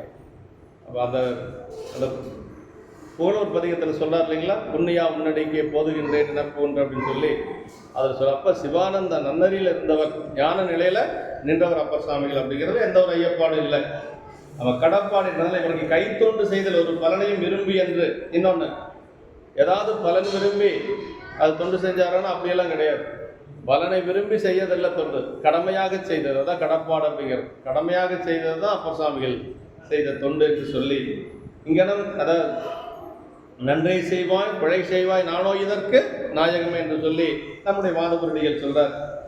இங்கனம் தொண்டு செய்வோர் ஒரு பலனையும் விரும்பி செய்யா அப்படின்னும், அப்படி விரும்பி செய்யலினாலும் அதனுடைய பலன் கண்டிப்பாக கிடைக்கும். செய்வானும் செய்வினையும் அதன் பயனும் கொடுப்பானும் எங்க சொல்றார். நம்ம சாக்கி நாயனார் பணத்தில் வருது இல்லையா, சைவத்தில் ஒன்று தான் அந்த மாதிரி இருக்குங்க. 4 செயல் சொல்லக்கூடியது சைவத்தில் மட்டும்தான். சாக்கிய நாயனார் புத்த மதத்தில் இருந்தவர். புத்த மதத்தில் வந்து அந்த இந்த 4 அதில் இல்லை. என்ன சொல்றாரு சேக்கிழ பெருமான்? செய்வினையும் செய்வானும் அதன் பயனும் கொடுப்பானுங்க. இப்போ செய்வினை அப்படிங்கிறது ஒன்று, செய்யக்கூடியவன் ஒன்று, செய்வினை அப்புறம் செய்யக்கூடியவன், அப்புறம் அதனுடைய பயன் ஒன்று இல்லையா. அப்போ நம்ம செய்யக்கூடிய வினைக்கு ஒரு பயன் உண்டு. அந்த பயன் தானே வருமானா யார் கொடுப்பா? சிவபெருமான் தான் கொடுக்க முடியும், தானே வராது. ஏன்னா ஏன் வராது அப்படின்னா, நம்ம செய்யக்கூடிய வினை என்று சொல்லுவது சடப்பொருள் தானே வராது. அதை யார் கொடுக்க முடியும்? நம்மளே எடுத்துக்க முடியுமானா அப்படியெல்லாம் எடுத்துக்க முடியாது. சாமி தான் கொடுக்கணும். அண்டமுழுவையார் தான் நமக்கு கொடுக்கணும். ஆட்பானவர் கருளும் வண்ணமும் ஆதிமான்பும் கேட்பான் புகழ் அளவில்லை இழக்க வேண்டாம் என்று சொல்லி நமக்கு பாசுரத்தில் சொல்லியிருக்கிறார். அப்படின்னா எல்லாத்துக்கும் பலன் உண்டு, ஆனால் நம்ம எதிர்பார்த்து செய்யக்கூடாது, இறைவனே கொடுப்பான் அப்படிங்கிறத உண்மை. செய்வினையும் செய்வானும் அதன் பயனும் கொடுப்பானும் மெய் வகையால் 4 விதித்த பொருள் என கொண்டு இவ்வியல்பு சைவ நெறி அல்லவற்றுக்கு இல்லை என்று சொல்லி, இது சைவ நெறியில தான் இது இருக்கு. அதனாலதான் சைவ நெறி எல்லாத்துக்கும் மேல உயர்ந்து இருக்கிறதுக்கு காரணம். அதனால நம் நாயன்மார்கள்லாம் அப்படிதான் இருந்திருக்கிறாங்க. தன்கடன் அடியானையும் தாங்குதல் என்று அவன் தாங்குதலால் பணி செய்வோம் என்றும் பணி செய்தலால் தாங்குவோம் என்றும் இருவகையும் என்று சொல்லி, அதாவது அவன் நம்மளை தாங்கினா தான் நம்ம பணி செய்ய முடியும். நம்ம பணி செஞ்சா கண்டிப்பா அவன் தாங்குவான். ரெண்டுமே எடுத்துக்கலாம் என்று சொல்லி சொல்றார். நம்ம இப்படி கைத்தொண்டனுடைய பயணம் சொல்றாரு. இன்னொரு பாட்டிலையும் சொல்றாரு அப்பர் சாமியில், பெரும்புலர் காலை மூழ்கி பித்தருக்கு பத்தராகி அரும்பொடு மலர்கள் கொண்டு அங்கு ஆர்வத்தை உள்ளே வைத்து விரும்பினால் விளக்கு தூபம் விதியினால் இடவல்லாருக்கு கரும்பினில் கட்டி போல்வார் கடவுள் வீரட்டனாரேனர். சிவபூஜை சொல்றாரு. எப்ப மலர் பறிக்கணும்னு சொல்றாரு பாருங்க. பெரும்புலர் காலை மூழ்கி பித்தருக்கு பத்தராகி, அப்புறம் அரும்பொடு மலர்கள் கொண்டு அங்கு ஆர்வத்தை உள்ளே வைத்துனர். எப்படி மலர் பறிக்கணுமா, விரியறதுக்கு முன்னாடி பறிச்சிடணும். வண்டுகள் போய் மொய்க்கிறதுக்கு முன்னாடி நம்ம பறிச்சிடணும். அரும்பொடு மலர்கள் கொண்டுங்க. அப்படி சாமியுடைய திருவடியில் போற பொழுது விரிகிற மாதிரி இருக்கணும். விரிந்த பல நேரம் ஆன வண்டுகள் போய் அந்த தேனையெல்லாம் எடுத்துரும். அப்படி மலர் பறிக்கணுங்கிறார். பெரும்புலர் காலை மூழ்கி பித்தருக்கு பத்தராகி அரும்பொடு மலர்கள் கொண்டு அங்கு ஆர்வத்தை உள்ளே வைத்தினார். அப்படி பண்ணா போதுமான அன்புங்கிறது அங்கு உள்ள இருக்கணும். ஆர்வத்தை உள்ளே வைத்து விரும்பினர் விளக்கு தூபம் விதியினால் இடவெல்லாம் இருக்கு. விளக்கு தூபம் தீபம்னா என்ன, சிவபூஜைக்கு, வேற ஒன்றும் இல்லை. விரும்பினால் விளக்கு தூபம் விதியினால் இடவெல்லாம் இருக்கு. சாமி எப்படி இருப்பாராம், கரும்பினில் கட்டி போடுவார்னார். கரும்பினில் கட்டினா கரும்புல எப்படி இனிப்பு சுவை மாறாது இருக்குதோ அது மாதிரி பெருமான் நமக்கு உள்ளுக்குள்ள இன்பத்தை கொடுத்துட்டே இருப்பான். அந்த பெருமான் கொடுக்கக்கூடிய இன்பம் இருக்குது பாருங்க, அதுதான் பெரிய இன்பம். அவன் நம்மெல்லாம் இப்போ உலகையில் அனுபவிக்கக்கூடியது சிற்றின்பங்கள், இறைவன் கொடுக்கக்கூடியது பேரின்பம். புலன்களால் ஐம்புலனால் அடங்கா இன்பம் என்று சொல்லி சேக்கட பெருமான் சொல்வார். அது புலன்களால் நாம் அனுபவிக்க முடியாது, திருவருளால் தான் அனுபவிக்க முடியும். அவன் அருளாலே அவன் தாள் வணங்கி என்று சொல்லக்கூடிய பெருமானுடைய திருவருள் இன்பம் என்று சொல்வது அப்படி புலன்களால் அனுபவிக்க முடியாத ஒரு பெரிய இன்பம். அந்த இன்பத்தை தேடித்தான் நம்ம போகணும். அது நிலையான இன்பம், அதுதான். அதில் போயிட்டா அந்த இன்பம் வந்துருச்சுன்னா மீண்டும் நம்மளை விட்டு போகாது. இது நம்ம கொஞ்ச நேரம். நம்முடைய மணிவாசக பெருமான் போத்தும்பியில் சொல்றாருங்களா, தினைத்தனை உள்ளதோர் பூவினில் தேனுண்ணாதேன்னு. அது வண்டை பார்த்து சொல்றது இல்லை, நமக்கு சொன்னது. அப்படின்னா அந்த பூவில் என்ன தேன் இருக்க போகுது, ஒரு தினை அளவு தேன் இருக்கு. அது எவ்வளோ நேரம் உனக்கு இன்பத்தை கொடுக்கும், சும்மா ஒரு கொஞ்ச நேரம். ஆனால் உள்ளுக்குள்ள ஒரு பெரிய தேன் இருக்குது, யாரு, கூத்த பெருமான். அதை நீ போய் என்ன செய்யணும், ஒன்றும் வேண்டியதில்லை, நினைச்சா போதும், பார்த்தா போதும், அப்படி பேசினா போதும், அந்த இன்பம் இருக்குமா. அதான் சொல்ற, தினைத்தனை உள்ளதோர் பூவினில் தேன் உள்ளாது நினைதோறும் காண்தோறும் பேசுந்தோறும் எப்பொழுதும் அனைத்து எலும்பு உள்ளக ஆனந்தத்தேன் சிறியும் துணிப்புடையானுக்கே சென்றுவதாய் பொத்தும்பி அப்படின்னார். அப்ப பாருங்க, அதாவது அந்த தேனை போய் அந்த வண்டை பார்த்து சொன்ன மாதிரி நமக்கு தெரியுது. வண்டை பார்த்து சொல்லல, நம்மளை பார்த்து சொல்றாரு. உலகியல் இன்பத்தை நோக்கி போகாத, அதுல என்ன இருக்கு போகுது, கொஞ்ச நேரம் நீ இருக்க, அதை அனுபவிக்கிற வரைக்கும் உனக்கு இன்பமா இருக்கும், அதற்கு பிறகு அதுவே துன்பமா இருக்கும். ஆனா எப்பொழுதும் இன்பம் வேணும்னா கூத்த பெருமான் திருவடி போய் வணங்கிக்கோ என்று சொல்லி நமக்கு மணிவாசக பெருமான் சொல்றார்.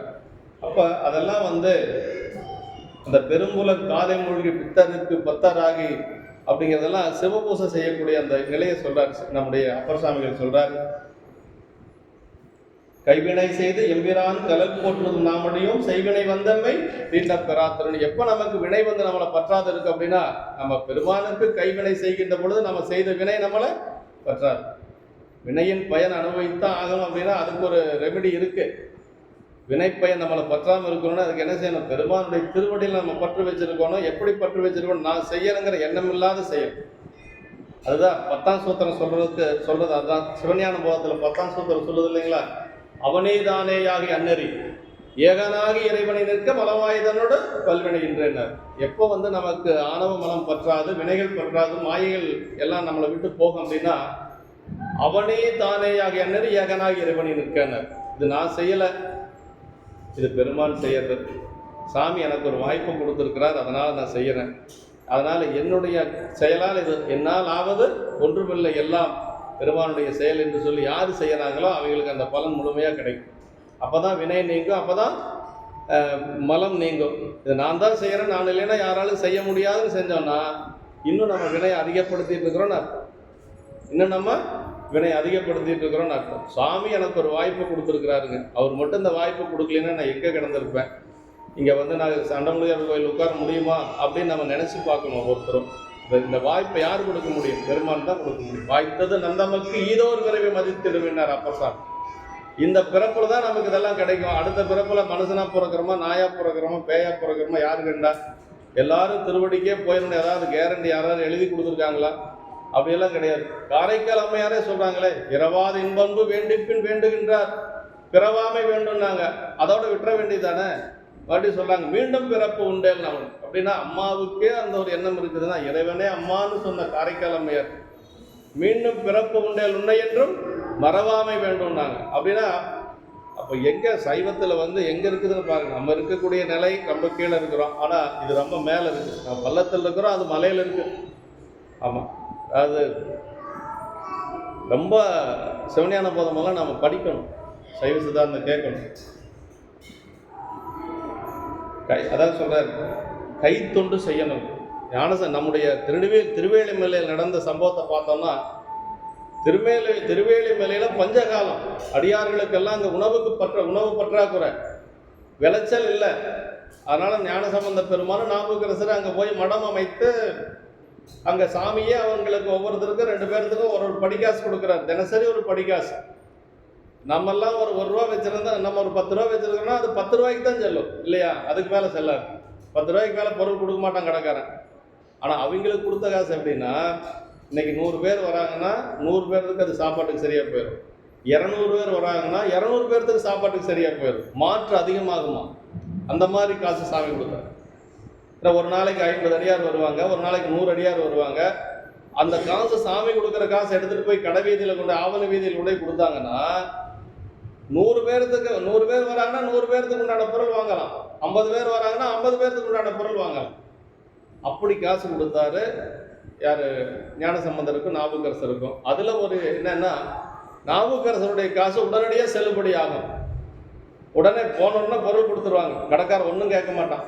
ஞானசம்பந்தர் மடத்திலிருந்து போனால் கொஞ்சம் காலதாமதமாச்சு. ஏன் காலதாமதமாச்சுன்னா, அது கொஞ்சம் மாற்று கம்மியாக இருந்ததா.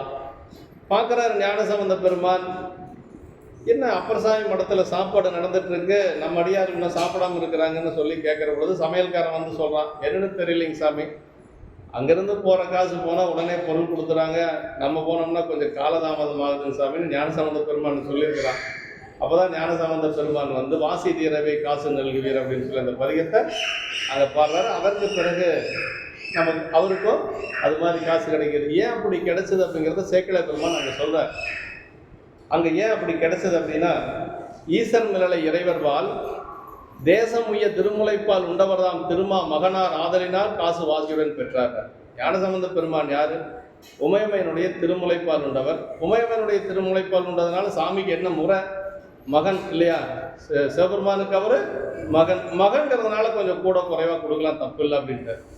ஈசன் மிளலை இறைவர்வால் தேசம் உய்ய திருமுலைப்பால் உண்டவர்தாம் திருமா மகனார் ஆதலினால் காசு வாசியுடன் பெற்றார். கைத்தொண்டாகும் படிமையினால் வாசியெல்லாம் காசுபடி பெற்று வந்தார் வாகீசர் அப்படின்னார். அவர் என்ன பண்ணாரு? நாவுக்கரசு பெருமான் அப்பர்சாமி கைத்தொண்டு செஞ்சார், வேலை செஞ்சார், மம்முட்டி எடுத்து வேலை செஞ்சார், உளவாரப்படையை வச்சு வேலை செஞ்சார். வேலை செஞ்சவங்களுக்கு கூலி எப்படி கொடுக்கணும்? உடனடியாக கொடுக்கணும். அது மாதிரி அதனால தான் நாவுக்கரசு பெருமானுக்கு வாசி இல்லாத காசு கிடைச்சது என்று சொல்லி பெரிய புராணத்தில் சொல்லப்பட்டிருக்கு. ஒவ்வொருத்தரும் ஒவ்வொன்றும் சொல்லுவாங்க. நமக்கு சேக்கிழார் பெருமான் என்ன சொல்லியிருக்கிறாரோ அதுதான் பிரமாணம். ஆமாம், ஒரு பெரியவரே என்கிட்ட ஆர்கியூமெண்ட் பண்ணார், அதை எப்படி அப்படி எடுத்துக்க முடியினாரு. நீங்கள் எடுத்துட்டேன்னா எடுக்காத போனால் என்னங்க, பெரிய புராணத்தில் சேக்கிழார் பெருமான் சொல்லியிருக்காரு, அதுதான் பிரமாணம், நீங்கள் சொல்கிறதெல்லாம் எடுத்துக்க முடியாது அப்படின்னு சொல்லி நான் மறுப்பு தெரிவித்தேன். எனக்கு ரொம்ப வேண்டப்பட்டவர் தான், உங்களுக்கு எல்லாத்துக்கும் தெரிஞ்சவர் தான். கொஞ்சம் ஆர்கியூமெண்ட் பண்ணாரு, நான் இல்லை அப்படி இல்லைங்க இப்படி தான் பிரமாணம் அப்படின்னா நமக்கு பெரிய புராணம் தான் பிரமாணம். அதுக்கு மேலே இருக்கிறதெல்லாம் நம்ம எடுத்துக்கூடாது, நம்மளே கற்பனையெல்லாம் பண்ணிக்கூடாது. பெரிய புராணத்தில் சேக்கிழார் பெருமான் சொல்லியிருக்காருல்ல, கைத்தொண்டாகும் படிமையினால் வாசியில்லா காசுபடி பெற்று வந்தார் வாகீசர், அதுதான் நமக்கு பிரமாணம். இதில் ஒன்றும் இது இல்லை. அதனால் அந்த கைத்தொண்டுக்கு அவ்வளோ பெருசு சிறப்பு. எண்ணிலார் அப்படின்னா அப்படி எண்ணற்றவர்கள் அந்த தேவாசிரிய மண்டபத்தில் இருக்கிறாங்க. எண்ணற்றவர்கள் தேவாசிரிய மண்டபத்தில் இருக்கிற அத்தனை அடியார்கள் அங்கே இருந்திருக்காங்க திருவாரூரில் தேவாசிரிய மண்டபத்தில். அடுத்த திருப்பாட்டு. இந்த பாட்டு கொஞ்சம் பொருள் அதிகமாக சிந்திக்க வேண்டியதாக இருந்தது.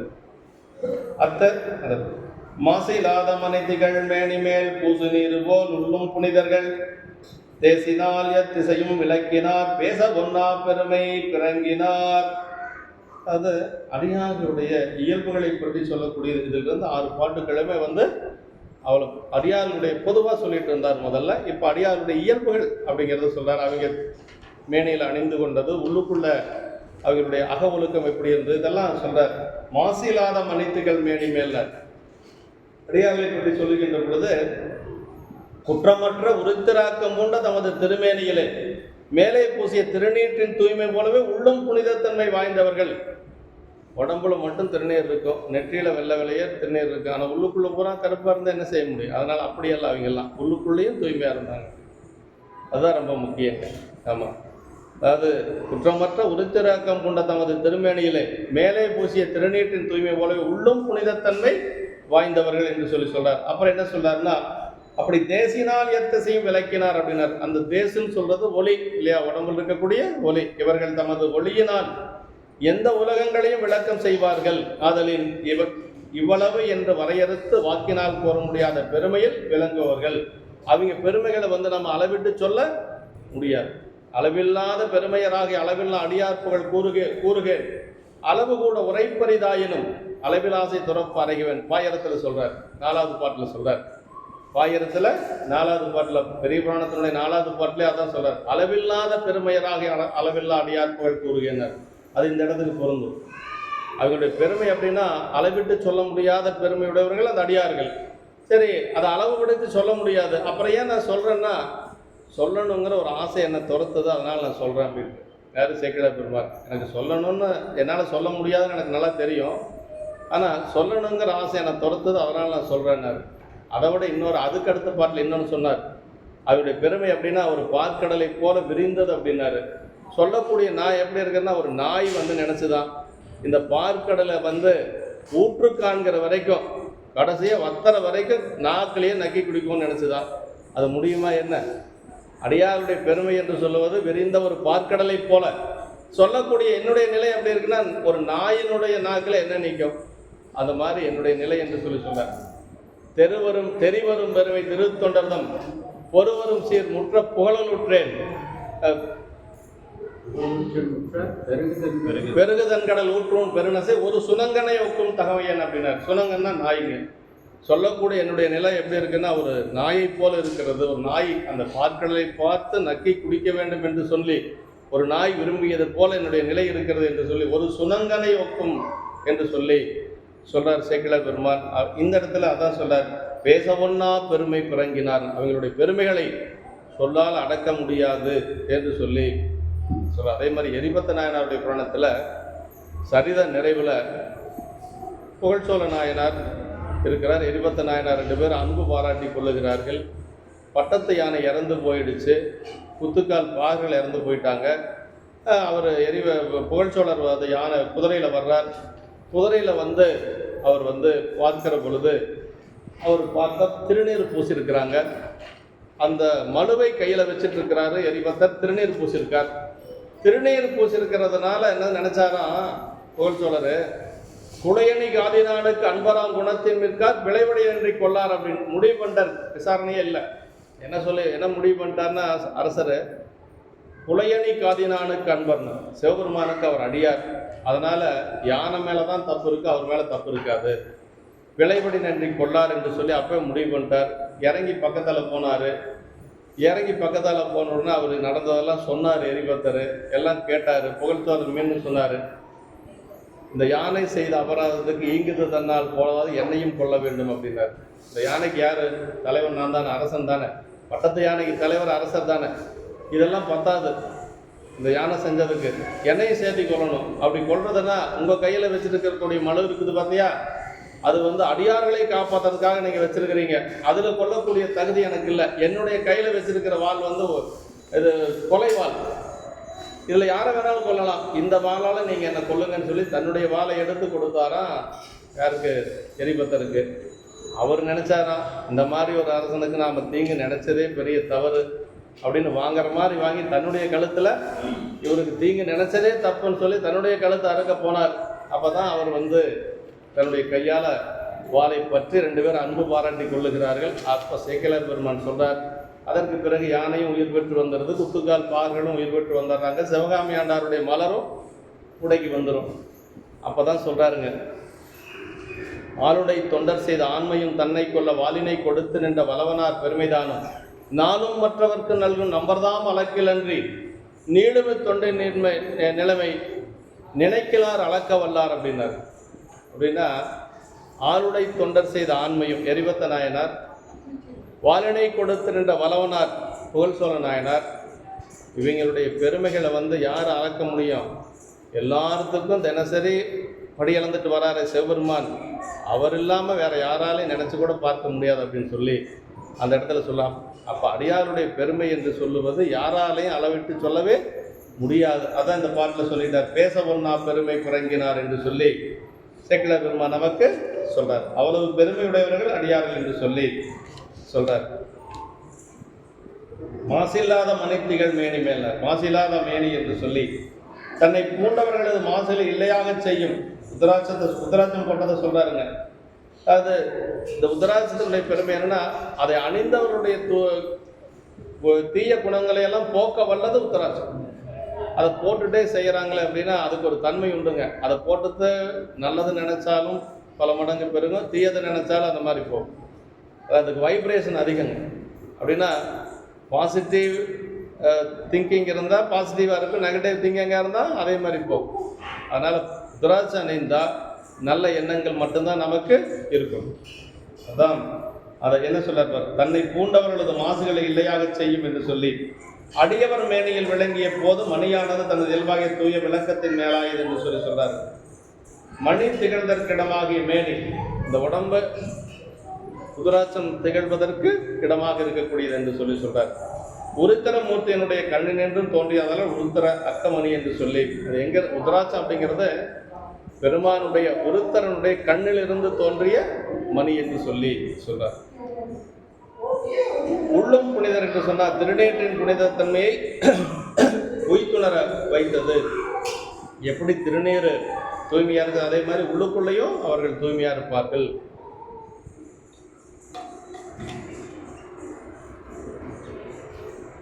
தேசினால் எத்தசையும் விளக்கினார். தேசஸ் அப்படின்னு சொல்றோம் இல்லைங்களா, மன தூய்மை இருக்கிறதுனால அந்த அருள் மூலமாக உடம்புலையும் ஒரு ஒளி அவங்களுக்கு இருக்கும், பெரியோர்களுக்கு அந்த ஒளி இருக்கும் அப்படின்னு சொல்லி சொல்றார்.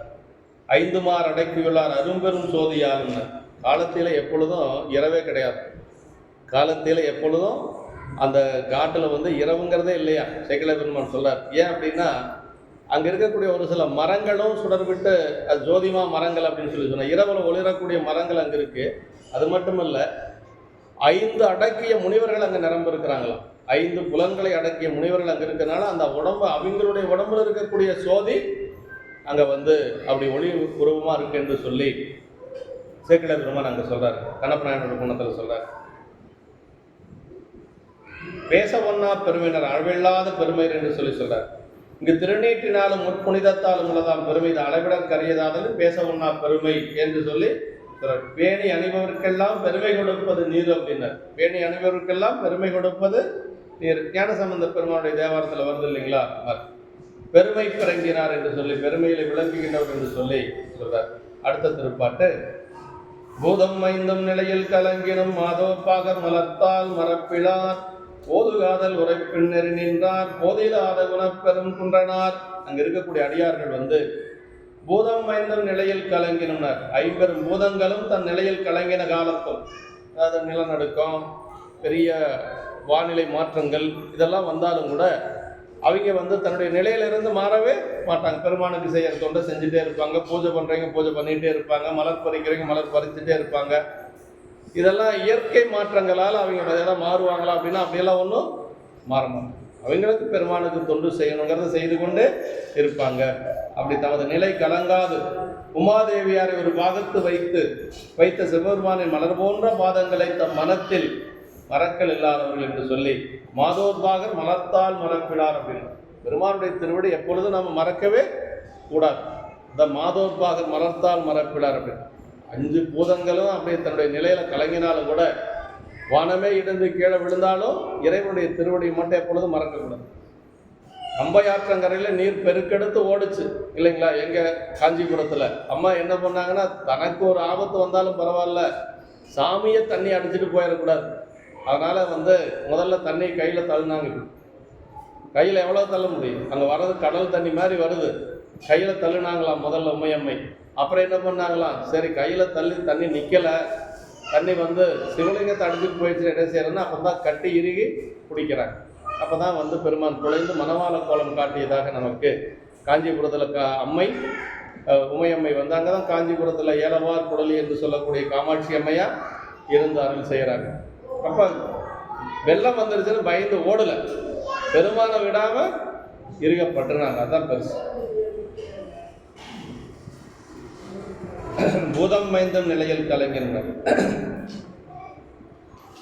பெரியோர்களால் விதந்து எடுத்து ஓதப்பெற்ற அன்பின் திண்மையினாலே அவ்வழியிலே பிறளாத நிலை நின்றவர்கள் போதிலாத குற்றமற்ற குணமலை போன்றவர்கள் என்று சொல்லி, போதிலாத குணப்பெரும் குற்றனார், குற்றமற்ற ஒரு குணமலை போன்றவர்கள் அங்கிருந்து அடியார் பெருமக்கள் என்று சொல்லி நமக்கு சிலர் பூதம் மைந்த நிலையில் கலைஞர் உலகம் உயிர் பெற்ற இருக்கும்படி அமைந்த காற்றானது தன் நிலையின் மிக்க பெரும் காற்றாக வீசி உலகத்தை அழித்தல். இவ்வாறே மற்ற பூதங்களும் என்று சொல்லி, இப்படி 5 பூதங்கள் எல்லாம் நிலையில் மாறினாலும் கூட அவர்கள் எப்பொழுதும் மாற மாட்டார்கள் என்று சொல்லி சொல்றார்.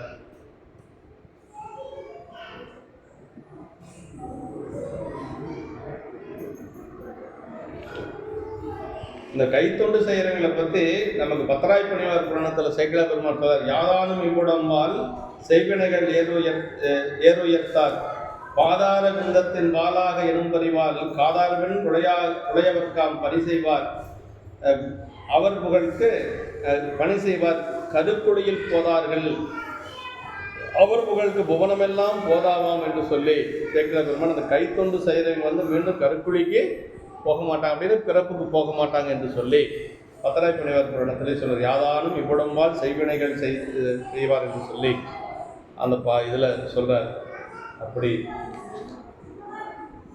காதல் உரைப்பு என்ற காதல் என்பது நாயகன் நாயகனுக்கிடையே உலகம் அன்புக்குரிய சிறப்பு பெயர் என்று சொல்லி இதனால் இங்கு குறித்த இறைவனுக்கு தாங்கள் மீளா ஆட்பட்ட நாயகிகளாகவும் அவரது உயிரின் நித்திய நாயனம் கொண்டு உள்ளவர் இந்த அடியார்கள். அதாவது எப்படின்னா, சைவத்தில் பெருமான் மட்டும்தான் நாயகன், மற்ற எல்லாருமே நாயகியர் தான்.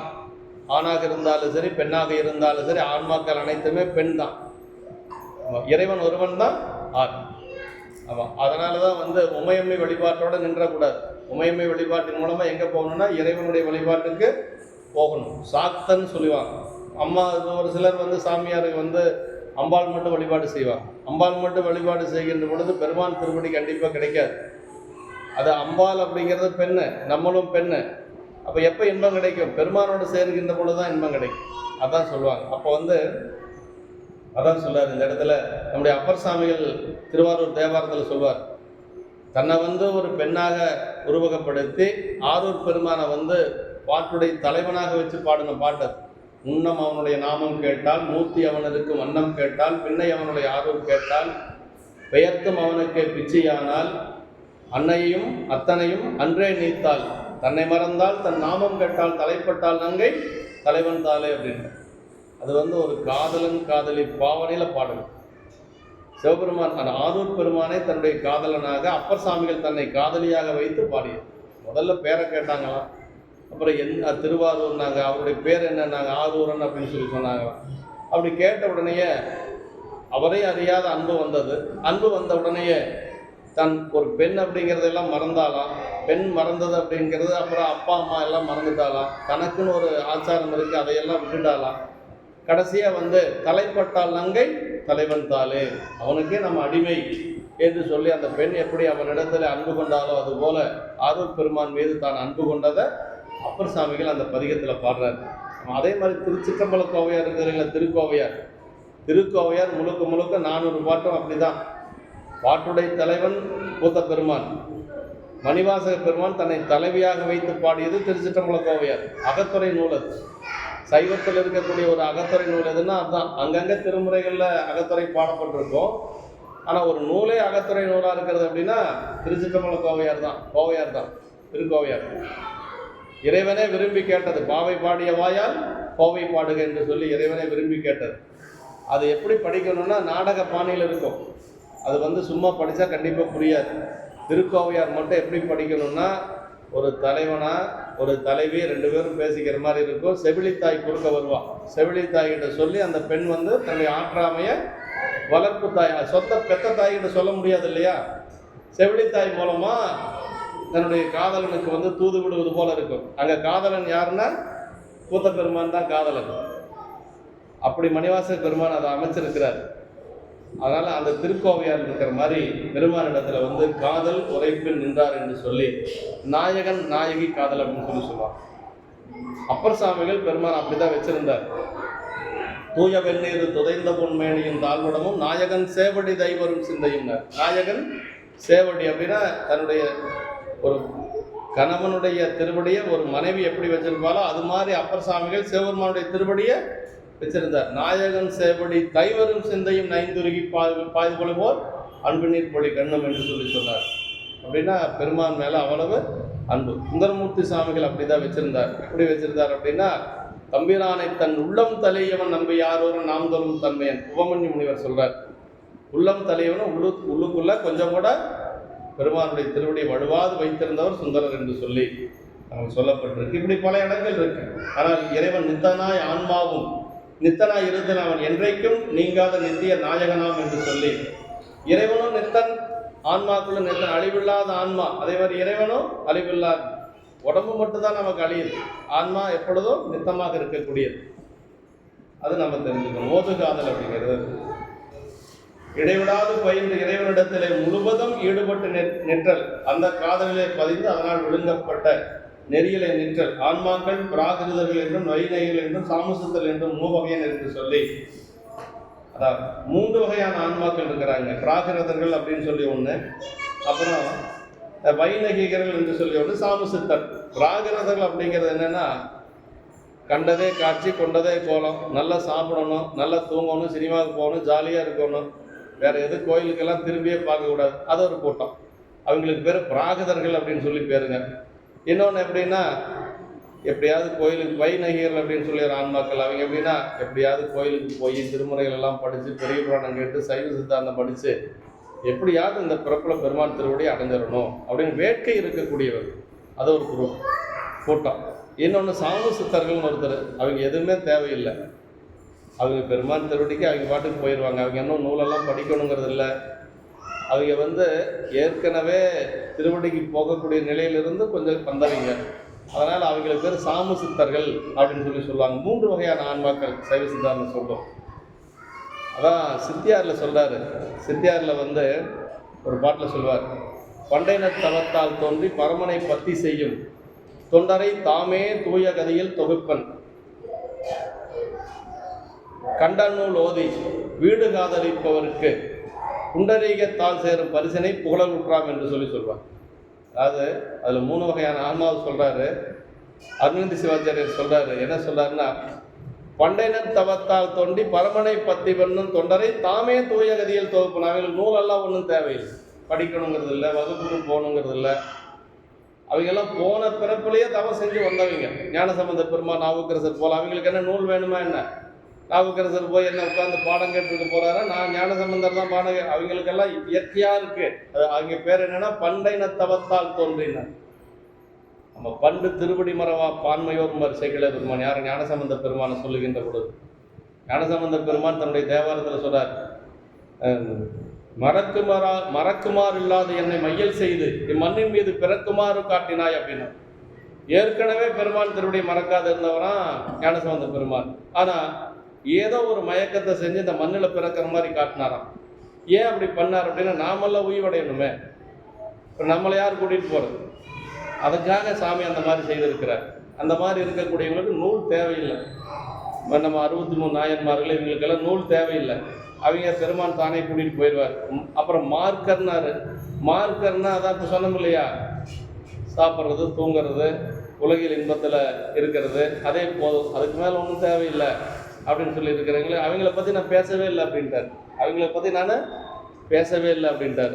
கடைசியாக மூணாவதாக சொல்கிறார் பார்த்தீங்களா, கண்ட நூல் ஓதி வீடு காதலிப்போருக்கு, வீடு காதலிப்போர்னா எப்படியாவது வீடு பேர் அடையணும்னு வேட்கை உடையவர்களுக்கு, புண்டரீகத்தால் அப்படின்னா பெருமானுடைய தாமரை போன்ற திருவடியை சேருவதற்குரிய வழியை அவங்களுக்கு தான் இந்த நூல் செஞ்சான் அப்படின்னு சொல்றார். சிவஞான சித்தியார் யாருக்கு செய்யப்பட்டதுன்னா, வீடு பேர் அடையணும்னு வேட்கை இருக்கக்கூடியவங்களுக்கு, ஒன்றுமே இல்லாதவங்களுக்கு இல்லை, அவங்களுக்கெல்லாம் அந்த நூல் தேவையில்லை.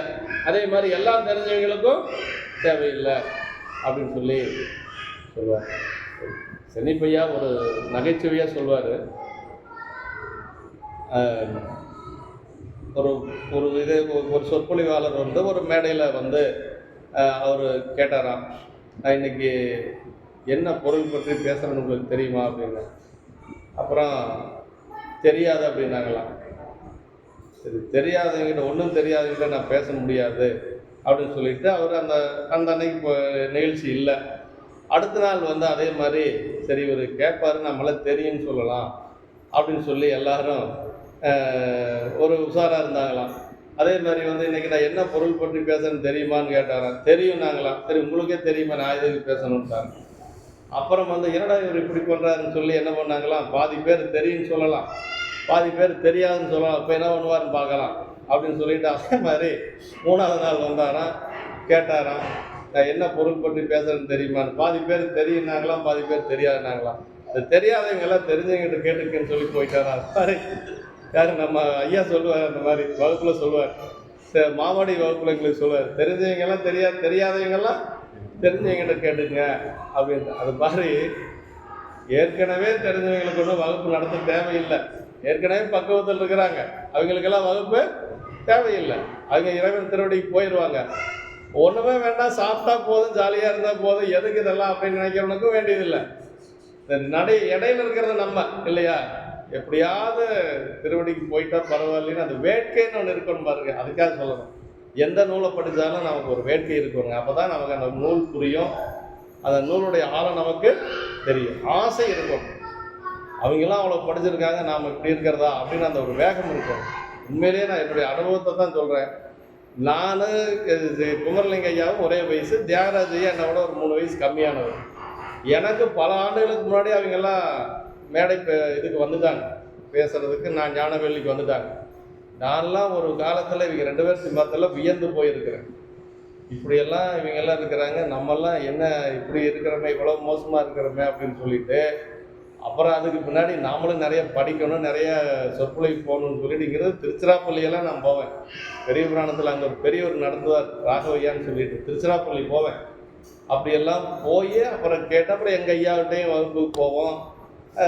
அப்புறம் அதுலேருந்து ஒரு வெறித்தனமாக செய்ய முடிஞ்சது. அவங்க நல்ல நிலையில் இருக்கிறாங்க. ஆனால் அது 2 பேரும் எனக்கு ஒரு ரோல் மாடல் தான், இல்லைன்னெல்லாம் சொல்ல முடியாது. 2 பேருமே நல்லா பேசுவாங்க. ஆரம்பத்துலேயே தியாகராஜ் சின்ன வயசுலேயே வகுப்பு எடுக்க ஆரம்பிச்சிட்டாங்க. அதனால் நம்ம யாராவது ஒருத்தரை வந்து நம்ம ஒரு உதாரணமாக வச்சுக்கணும். கொண்டு செய்கிறதுக்காக இருந்தாலும் சரி, எதுக்காக இருந்தாலும் சரி, ஒருத்தர் உதாரணமாக வச்சுட்டோம்னா அந்த கோல் அப்படின்னு சொல்லணும் இல்லையா, அது அடையிறதுக்கு ஒரு வாய்ப்பாக இருக்காங்க. எல்லோரும் வராங்க, நாமளும் வரோம் அப்படின்னு இல்லாமல் கொஞ்சம் பணி செய்கிறதா இருந்தாலும் சரி, எதாக இருந்தாலும் சரி, அவங்கள மாதிரி நம்ம செய்யணும் அப்படின்னு அந்த எண்ணம் நமக்கு வரணும்.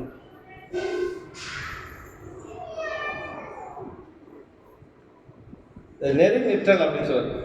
அது இந்த 3 வகையான ஆன்மாக்கள் சொல்கிறார். அதில் சக்தி நிபாதம் உடையவர்கள், அந்த எல்லாத்தோட மேலே இருக்கக்கூடிய ஆன்மாக்கள் சக்தி நிபாதம் உடையவர்கள் என்று சொல்லுவாங்க. அவங்களுக்கெல்லாம் ஒன்றும் தேவையில்லை.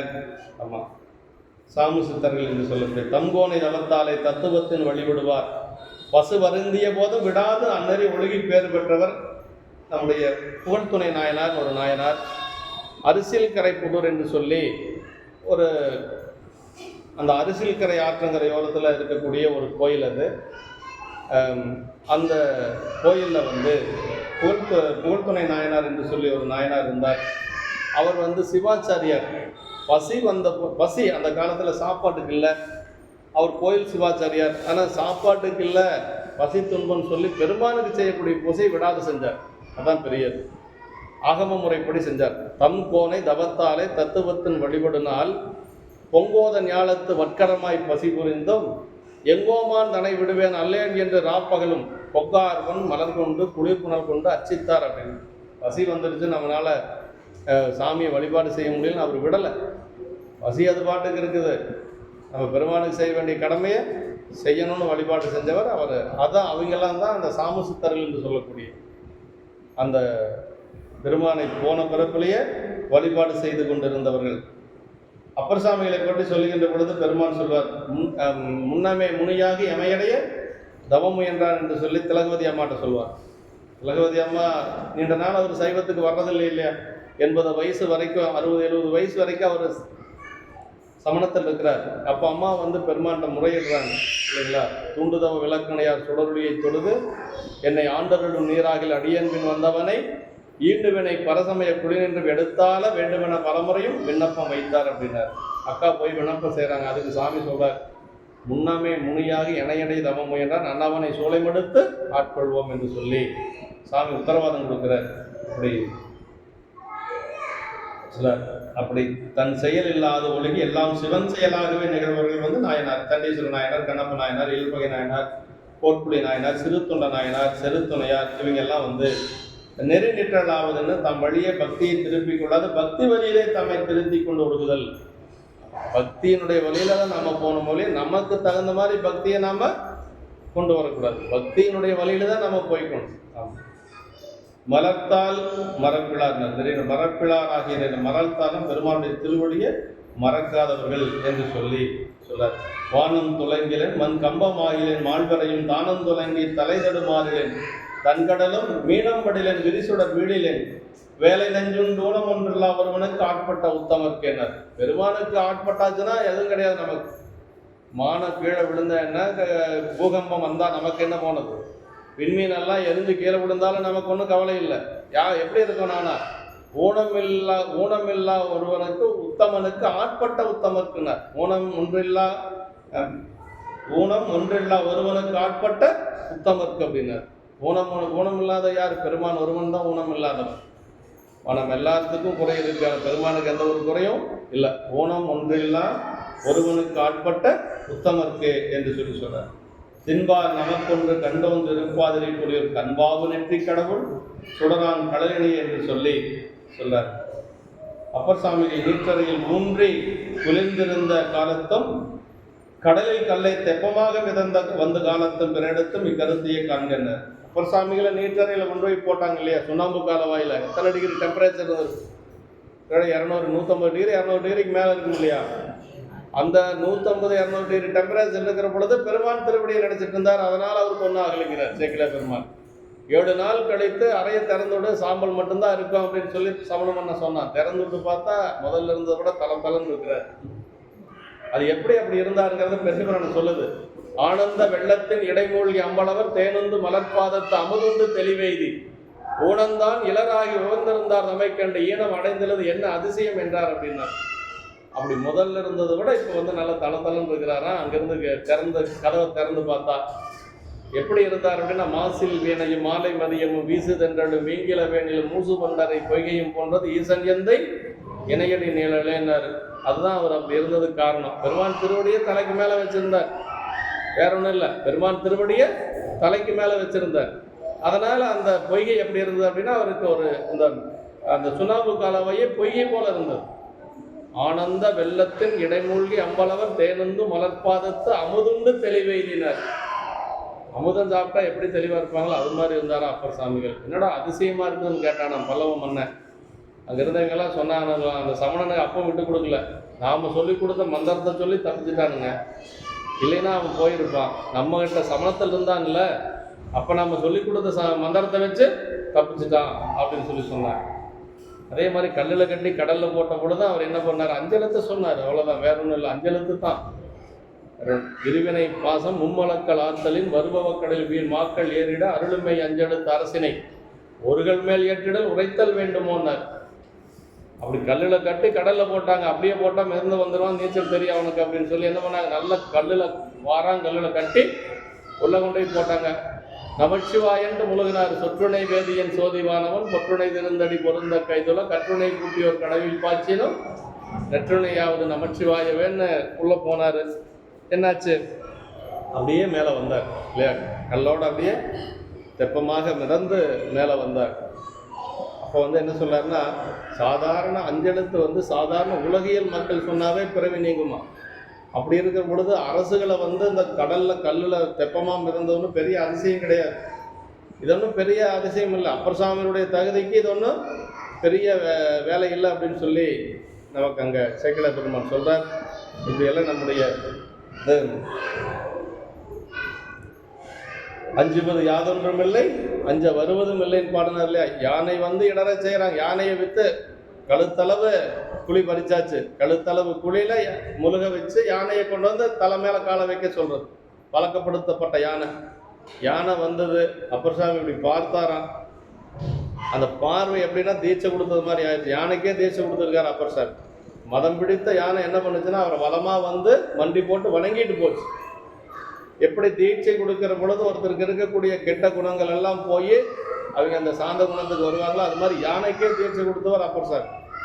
நோக்கி அப்படிங்கிறாரு சேக்கிழ பெருமான். அப்படி கண்ணில் பார்த்தாரா. பார்த்த உடனே அந்த யானைக்கு என்னாச்சு, இந்த மலமெல்லாம் போயிடுச்சு. மதமெல்லாம் போய் அவரை சுற்றி வளமாக வணங்கிட்டு போயிடுச்சு.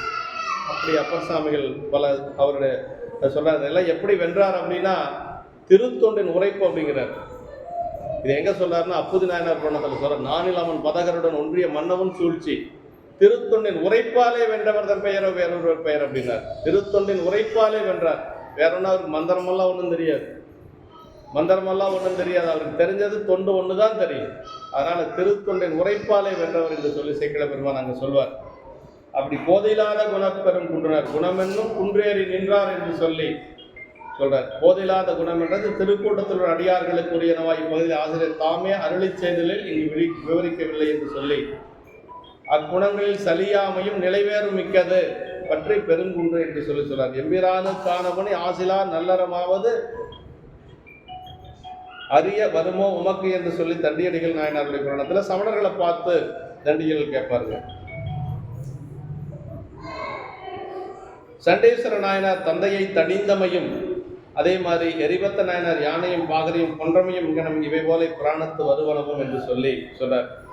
சண்டேஸ்வர நாயனார் தன்னுடைய அப்பான்னு சொல்லி எல்லாம் பார்க்கல.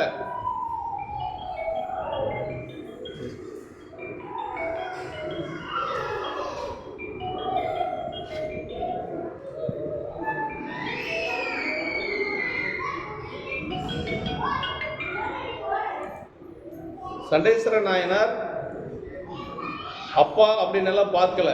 பூசைக்கு வச்சிருந்த பாலை காலில் தள்ளதுனால அப்பாவா இருந்தாலும் பரவாயில்ல, கையில கோல் எடுத்தாரு, மலுவா மாறிச்சு, 2 காலையும் தரித்தார். அப்படின்னு சிவகுற்றம் நிகழ்ந்த இடத்த அதை தடுக்கணும் அப்படிங்கிறது ஒரு விதி. அப்படி இல்லைன்னா அந்த இடத்துல இருக்கக்கூடாது.